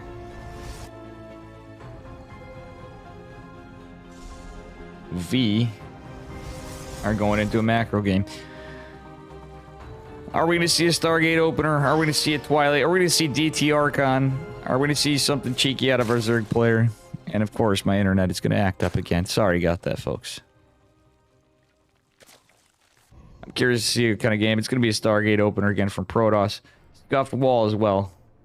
In honor of Hero, as I said. Chief wall designer Hero. But we see everybody have that happen from time to time. I've literally seen almost every pro player scuff their wall at least once on the current map pool. And on maps like this. Literally. Adept gonna shade out. And third hatch going down, of course. For Mr. Zoridorg.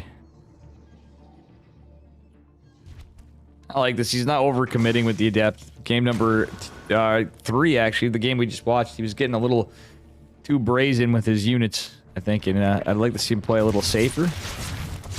If he's not going to go very aggressive like we saw him do in game number 2. Because game number 1 was played and not cast by anybody. Alright. Oracle going on out. And, yeah, he's just going to go right across. Try to find some value. Maybe just poke, be annoying. We'll see. How his Oracle controls. He's going to take the back third. Don't always like it, but, it's a safe way if you're playing the hero style. I guess you can get a quick third with no cost. But in this case, with the scuffed wall, it's kind of a rough decision. Oracle does take a little bit of hull damage. Second is going to join. It is going to be a... Well, let's see. Got another gate going down. Just a tour Oracle opener again. And there's the Twilight Council and Forge. Little Sim City going on in the natural. At least, Zergs, you got to play the better set. Smile. Gotcha. Our boy Bum's smile was a little sad. But he did. I wish I got to see his games. I didn't see a lot of the European stuff. I wish I was covering the European stuff. I was sleeping, sadly. So I might have to backtrack to watch some of the games. See what went down. Alright, it's going to be a Phoenix. Follow-up. Interesting.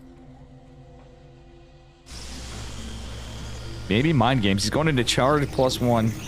And, that would be an interesting play. He's going to scout around. There's going to be no back base from our Zerg, which is smart on our Zerg's part. But 2 Oracles going into the 1 Queen, and Spore is a little ballsy, but he does get a couple drones for his efforts. Does only take some shield damage. The hull damage, I think, was dealt before in the previous pass. And yeah, that's what we're looking at here. What we're looking at, folks. Where's that Phoenix? Phoenix can go back and kill some Overlords. Depp going to clean this up. But he's posturing to take the 3 o'clock-ish position base. Anyway, so it doesn't really matter. Depp's going to debate the Nexus, but it doesn't really... Yeah, if you're dropping the money, it's money that you're not going to be spending anyway, so it's unlucky. Little RNGesus problems. It's a 90-90 supply block for the Zerg Lorg. And, yeah, he's going to have his 4th finishing. Protoss being on a 4th base, too. That's damn early 4th base. He's being a greedy boy.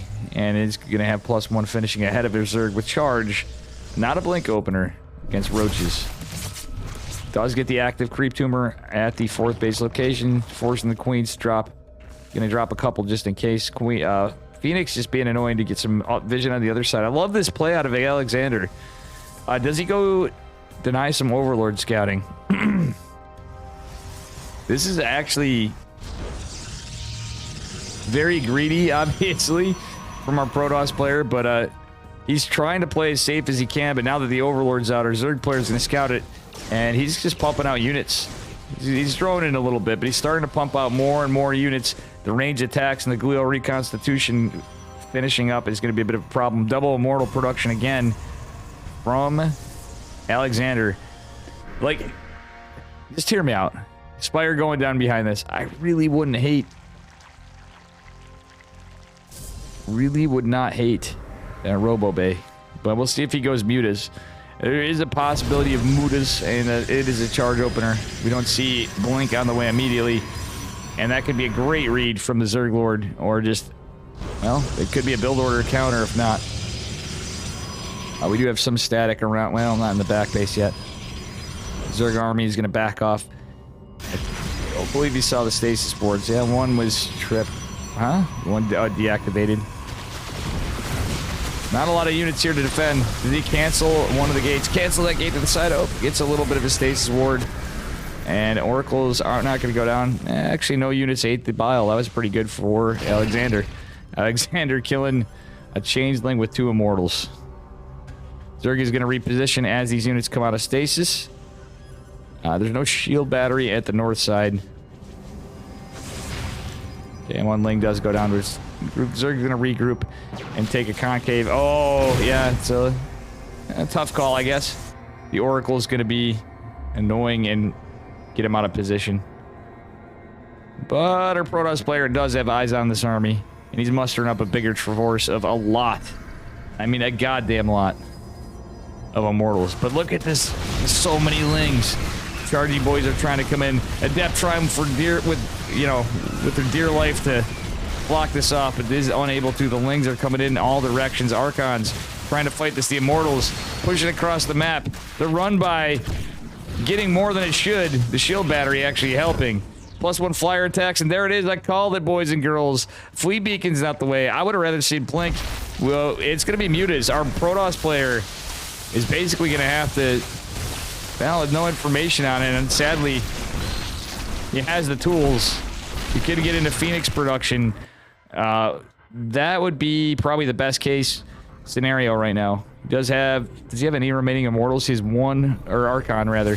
One remaining Archon, a Phoenix, and that's about it. A very injured Phoenix. He's gonna have to retreat the hell away. Because these are actually before +1 flyer attacks. Immortals take like 1 million muta hits. Like actual facts, 1 million muta hits. Okay, some of the static over here in this base is probably the best case scenario for our Protoss player, but he needs to morph these Templar immediately. They're going to fall and morph. Okay, he's going to push across the map. Muta's actually taking a bit of a beating, though. Zerg is pretty invested in the Muta Ling. High Templar is going to not be picked off, so potential for another Archon. Okay, we got an Immortal in the Prism. Everything going across the map, and kind of a sloppy game number 4. Can our Protoss player find the damage? He can buy some time. He's still mining a good amount, actually. That 4th base was the only one that took the brunt of the pressure. He needs to get on the tech. Killing a lot of workers, but, you know, Protoss lost a lot, too. He needs to jump on these bases. Does not kill that. Okay, he still can. Target fire the base. Forget the Spore. He's going for the drones. Sure, get the drones, but get the bases. He's trying to go for it. Mutas are forced out of position. Our Protoss player going double Phoenix production behind it.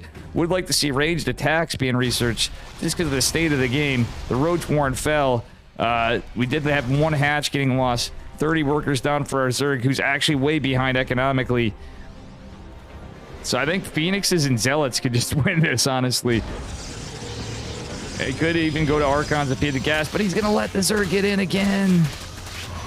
Split off the Zealots. They're not going to do anything for these mutas. Oh no, this is not the fight he was looking to get. That's so many mutalisks. And there's just 1 Ling being annoying here. He's going to go push across the map again. 2 Immortals and Zealots. Forcing the mutas to go back with some of the mutas. So many fucking mutas. 34 mutalisks. God damn. And an attempted run by again. There's not a lot of economy, but just so many units. Our Protoss player, not with a ton of income. He is floating a bit. Pumping out Phoenixes. Hell, he ought to just stay back with them. Or we didn't see a battery overcharge go down. Okay, the Phoenixes are a little disjointed. They're gonna, or sorry, the mutas were, but don't overextend. Alexander has this problem of overextending a bit.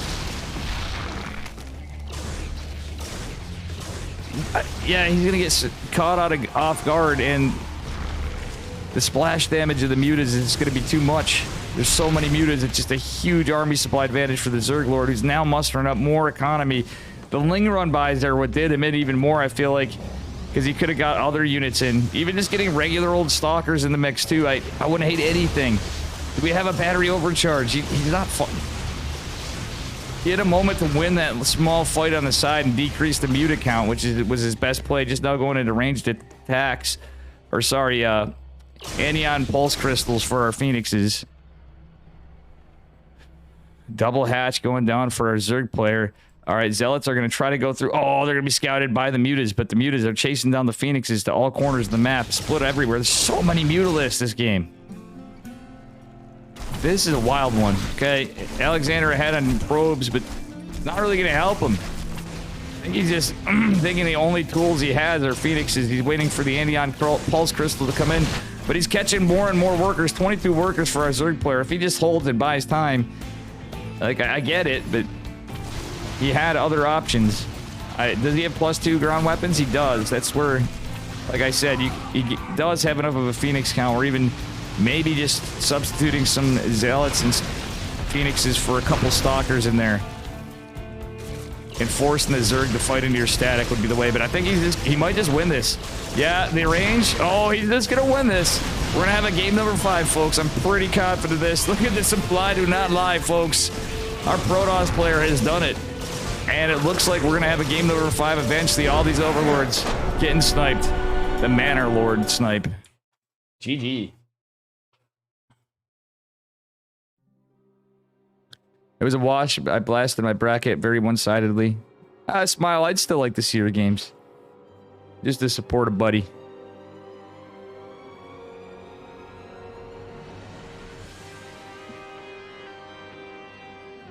Alright, gamers. Here we are on the game number 5 in a moment. And, man. It's a little more standard game. And a little more, you know, lack of invention. After. That was looking too damn close.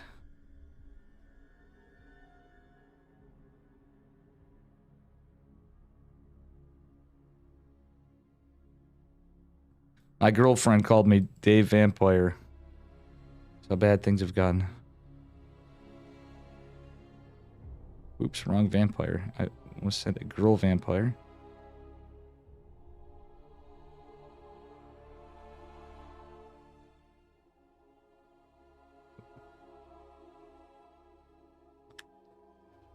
Ugh.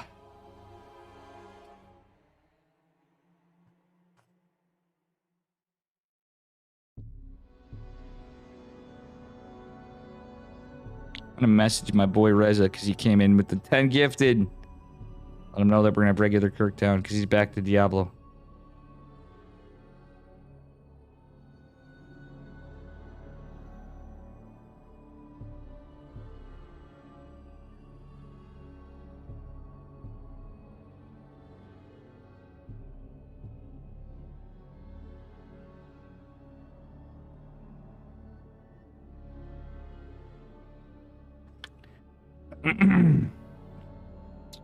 You know, we might even try Diablo Immortal after. That'd be so funny.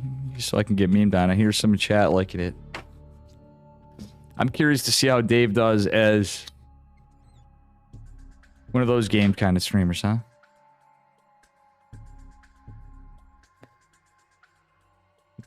I'm trying to get you guys to laugh here. Failing miserably. Oh yeah, 2-minute delay.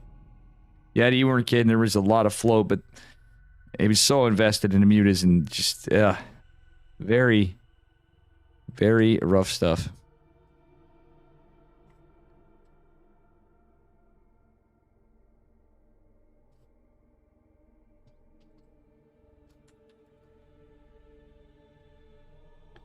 Gotta love it. Oof. ASMR stream.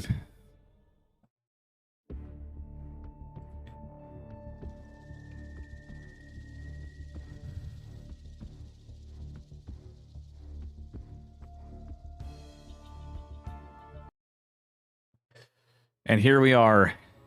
On our final game, they brought us a full series.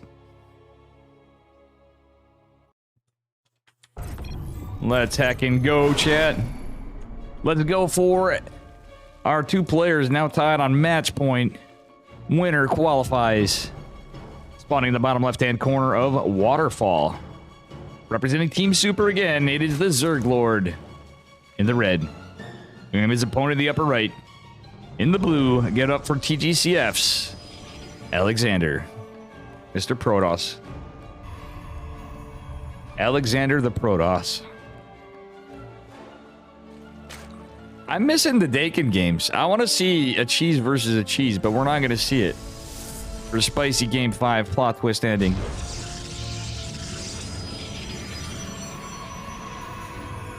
Gonna be a gate scout from our Protoss, but a standard opener from our Zerg, so economically, it's gonna work out just fine. For both players. Nothing too cheeky. But let's see if we get like a cheeky build out of either of them. That was an interesting build out of our Zerg player, though, I gotta say. Very close call game. And even with all those mutas, I almost feel like the Ling run buys did a lot more, in a sense, other than how the fights were chosen to be taken by our Protoss player. Eventually, he did win with his a little bit of aggressive play style, more than he probably should have had in some of those engagements. Okay, everything's looking pretty standard. 21 core after. That's how he opens. Not going for a Zest build. Alright. Hatch and Pool is going to pop. We're going to see the 2 queens and the 4 lings. The Overlord going to pop here in a second. And Cybercore finishing up with the second gas and pylon. We'll see the Adept Chrono and the Worker Chrono in a second. Actually, he's not in a rush to get his gas this game. Oh, I think that was a misclick because he accidentally oversaturated. Whoopsie. Oh no, that probe is dead. That is hecka dead probe. He may, depending on how the twists and turns go, does he regen? No, that's a dead probe. 100% dead probe. Yeah, he only needs 1 ling to finish it off.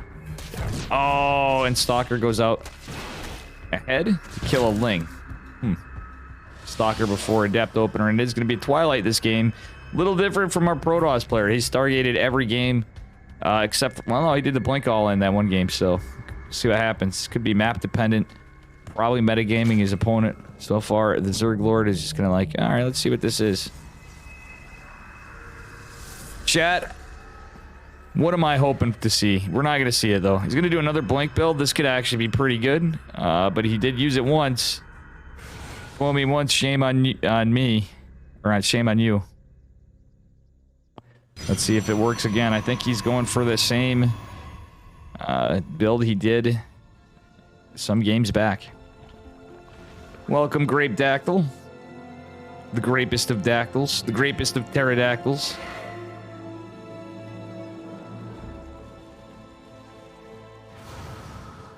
Alrighty. Let's see what we got going on here.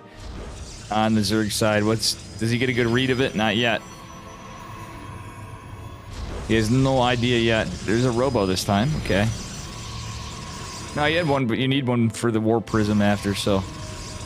No gas is being taken yet, so he's hiding that pretty well. But there is going to be a Roach Warren at a pretty good time from a Zerg player. Oh, here goes my internet again. Sorry, guys.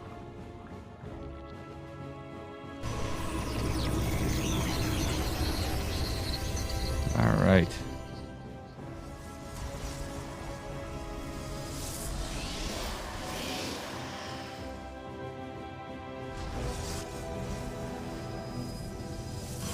Yeah, and there we go. 4 more gates in production. It's going to be scouted this time. See what our Zerg player does in defense. He's getting spores. Spores not really going to help him too much, to be honest with you. I think this Overlord might even fall before the Warp Prism pop. Oh, just barely sees the Warp Prism. Zerg is going to be able to go out. Has a lot of speedlings. Honestly, Roachborn or not, faster +1 melee, I think, would be a better response with speedlings. And then just getting into Ravagers as you buy time. I mean, obviously you need Roaches to fight the Stalkers, but they're not +1 or anything. It's going to be an Observer. A couple of Adepts being morphed in are going to help this out. Stalker's going to go in to put some pressure on, and Roaches are going to pop here eventually. Some of them have.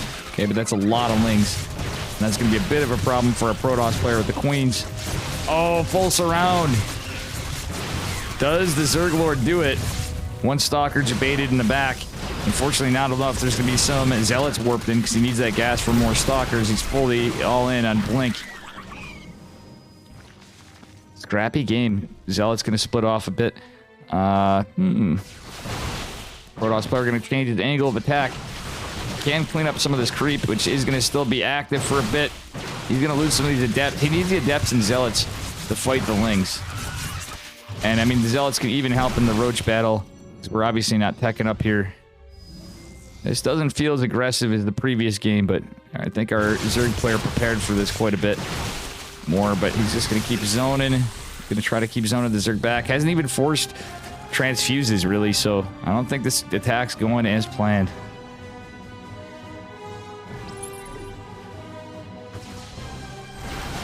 Oh, a Ling run by is being attempted. And guess what? He gets in a little over here. Protoss long distance mining. I think he's backing off this. Okay, he is getting a third. Now he's going to try to use units to get away from this. Oh, got to cancel the shades. And Zerg, oops, sorry about that. Zerg is going to A-move across the map.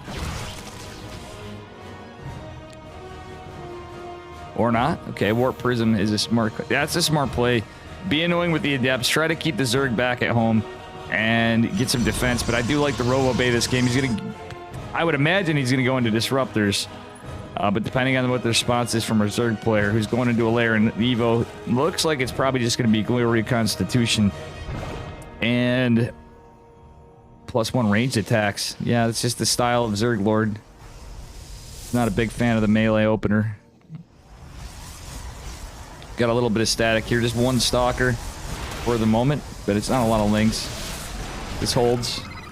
And our Protoss player going to be still aggressive on the map. Disruptor's coming out. Another Robo Bay. Robotics facility, I should say.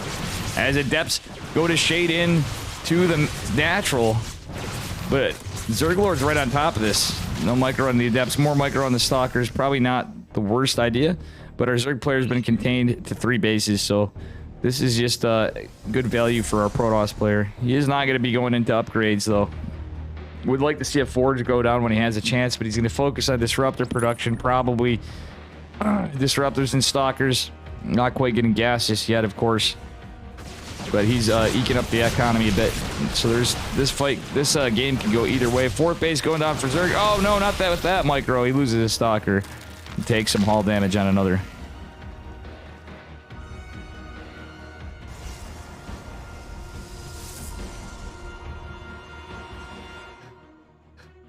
Okay, Warp Prism is postured on the southeast. Disruptor coming out. Let's see what we got going on here. Link putting some pressure on the 4th. Scouting our Protoss player's taking a 4th. He does know there's a 3rd, so could be a greedy maneuver for Mr. Protoss, man. The Zerg Lord on a very high supply. That +1 Galil reconstitution timing could be pretty rough. However, these Disruptors, is he going to be paying attention?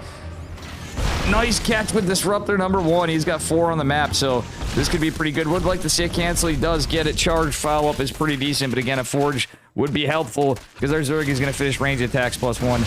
Stalker's going to surround the Disruptors. That Disruptor finds no value. It is going to be a charge lot follow-up. as you should do. Fourth base is going to be attempted again, but there's a lot of Zerg units. Yeah, he's going to cancel immediately. Okay, does get a cancel. Not immediately, but does get a cancel. Get some trades on some lings, but our Zerg player starting to take a fourth base of their own, just a hair ahead on workers. Fact that the commit, like basically an all 2 base all in, turned into a game is interesting, but there's a lot of lings going to run by. Nothing back home to really defend this. The Disruptors are gonna, no, not find any value right there. 8 beautiful splits from the Zerg Lord. But, certainly an overextension here. Fourth base is going to be canceled again. That's looking rougher and rougher by the moment. He should get a cancel. Oh, does, but loses some lings in the process. Stalker's going to get surrounded. And there's no more. Okay, there are 2 Disruptors back here. Zerg player has to be careful. He is off creep, but he can still split. But, oh my god! The humanity! Did somebody call the Orkin man? Because goddamn, that was quite the catch. 13 workers did fall for a Protoss player, however. And the game's still ticking. The game is still ticking. +1 ground weapons behind this for a Protoss player. A Zerg player, not really fixing his saturation. He's been having to be aggressive and focusing attention elsewhere. Trying to roach split, but unfortunately not getting to that point. We are getting more Disruptors. The +1 ground weapons are going to be helpful. Do we still... I think we lost the Warp Prism, too. Let's actually take a look at the army size. Certainly in favor of the Zerg Lord. The economy also there, too, because that fourth base just could not get up for Alexander. All right, Disruptors are getting pumped out, and Chrono boosted +1 still on the way. It looks like we're going to see a nice little roach run by from the Zerg Lord on the other side. Meanwhile, the Roaches and Ravagers more... Well, that... Roach, Ravager, and Ling armies on the other side. These Zealots might provide some time with the cannon and batteries, but... Oh, Disruptors going out. Did catch a decent group of Lings and some of the Ravagers. It's kind of nice. The rest of this is a cleanup. I don't know about a recall, but... Yeah, Zealots aren't going to fight this too well, but are going to buy some time and staying alive, too. So our Protoss has saturated this base. Shuffling around some is up to 72 workers. So at this point of the game, we're getting centrifugal hooks and melee +1 from our Zerg player. So this is going to be kind of scary. We're not seeing any poking and prodding. More Zealots coming out. He should probably take a look over here. Banes are going to be a bit of a problem. We don't really have much in terms of defense for there, but he's going to go push that southeast side with the Stalkers and Disruptors. Yeah, just... Well, Zealots are even pulled.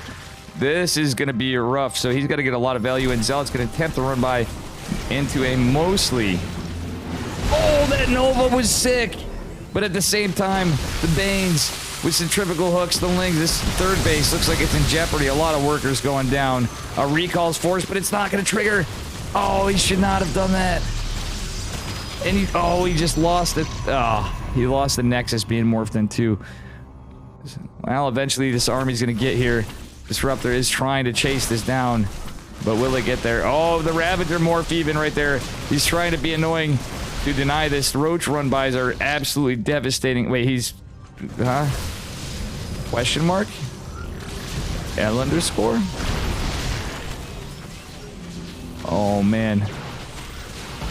This map's so small but huge if you put in Wings of Liberty. Yeah, it is a damn small map. But, like... What is even...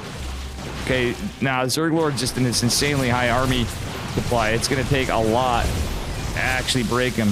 It's just the numbers are not looking good for Alexander, who lost that fourth again, 2 behind it. Catches the drone, 2, loses the base, catches the queen. But still, pretty good supply for both. But there's a lot of Banes and no real tanky units. Just, we do have a lot of Disruptors, though, so the Zerg has to respect them. But guess what? We got Vipers out now. Somehow, the Zerg Lord managed to get to a hive tech on this. Disruptors being fired anywhere. And it's just a crap shot on who gets what. Trades. Yeah, there's just more Zerg. He needs to save these Disruptors, but is going to be unable to. They're just too derped into the Stalker army. And you know what? Our Protoss player advances push, but he has to be careful because our Zerg player is on an extra base behind this, still mining out. Protoss has secured another base again behind this and is extremely oversaturated in what was his third base that was reclaimed. This micro battle is a little rough. We do have melee +3 on the way. That's scary. Okay, so the Zerg Lord did switch over to melee earlier. And that was a little bit of a mistake on my part. We're getting continue on a Blink Stalker Disruptor. And we are going to get a Colossi. I like the Colossi, finally. Okay, no extended Thermal Lance. But Colossi can be okay with the Blink Stalker Disruptor army to help chisel at the Zerglings. Okay, but our Zerg player is going to push across the map. And there's nothing much to defend these roaches. Okay, these stalkers here are... Oh, does he blink back? Yes, he does. He gets the shield to regen. Not a lot in terms of units. That's more stalkers, or more roaches than stalkers than you need to defend. The shield, or sorry, the cannon going down is a little rough. But it's going to be a multi-prong attack from Zerg. Our Protoss player is mindful of it, but he just has too much over here. Are there going to be... Oh, there are some disruptors. He needs to keep his base alive. The other units coming in position. Nova, number one, going to zone this out. Almost killed his own stalkers. The Colossi is going to buy time, but not do too much. Another Nova is not going to fall. Oh, man, losing those disruptors to the Vipers rough. But I think our Protoss player holds this base. Zerg is going to go try to reclaim the southeast base behind us on the back foot. And oh my god, that bile, just like the Novas, we had a disgustingly good bile right there, catching a lot of stalkers. That said, the army supply still in favor of Zerglord again, because of all the carnage. But Protoss trying to find some value. He needed to get some drones in addition to this hatch, but it's only one Colossi, no extended Thermal Lance as any buffering to the stalkers. But the Colossi micro is pretty good. He pulls it back. He's catching some drones finally. The Zerglord now down on drones. And as this goes on, though, he has the upgrade advantage of the +1 melee. He can shift into lings, and that's a problem.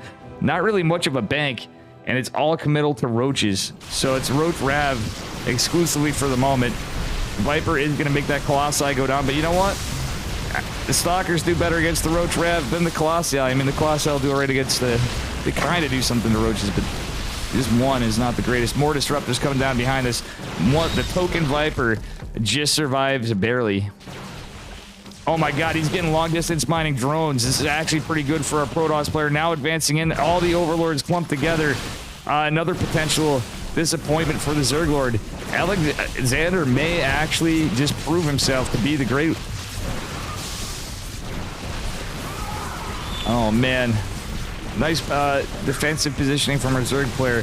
But this is looking rougher and rougher as time goes on. 36 to 63 workers. The supply don't lie. I think we're going to see Alexander advance here pretty soon. Disruptors coming across the map are going to be menacing, and Alexander qualifies in the DreamHack Latin America Open Qualifier number 2. Goddamn, that was a really banger of a series. Great games tonight. And folks, last chance. I have to let it go for 2 minutes. I'm going to be ending the delay after. You know what? I'm going to take a little bit of a break. Dave is going to take a little bit of a break. But, good stuff.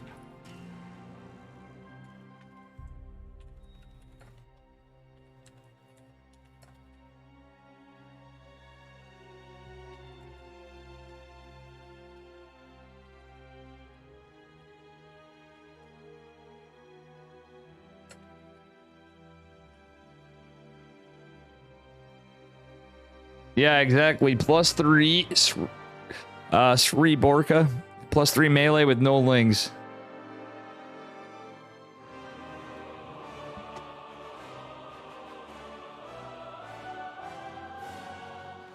Alexander has done it. Smile is smiling.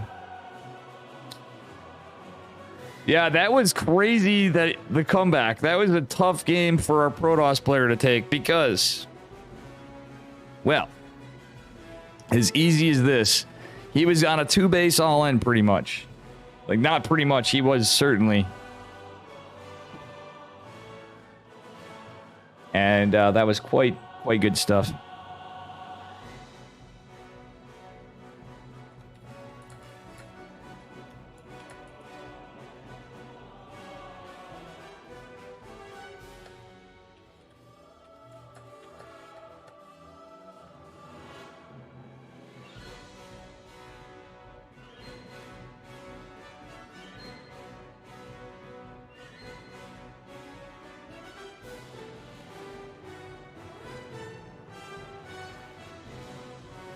All right, guys. GG's.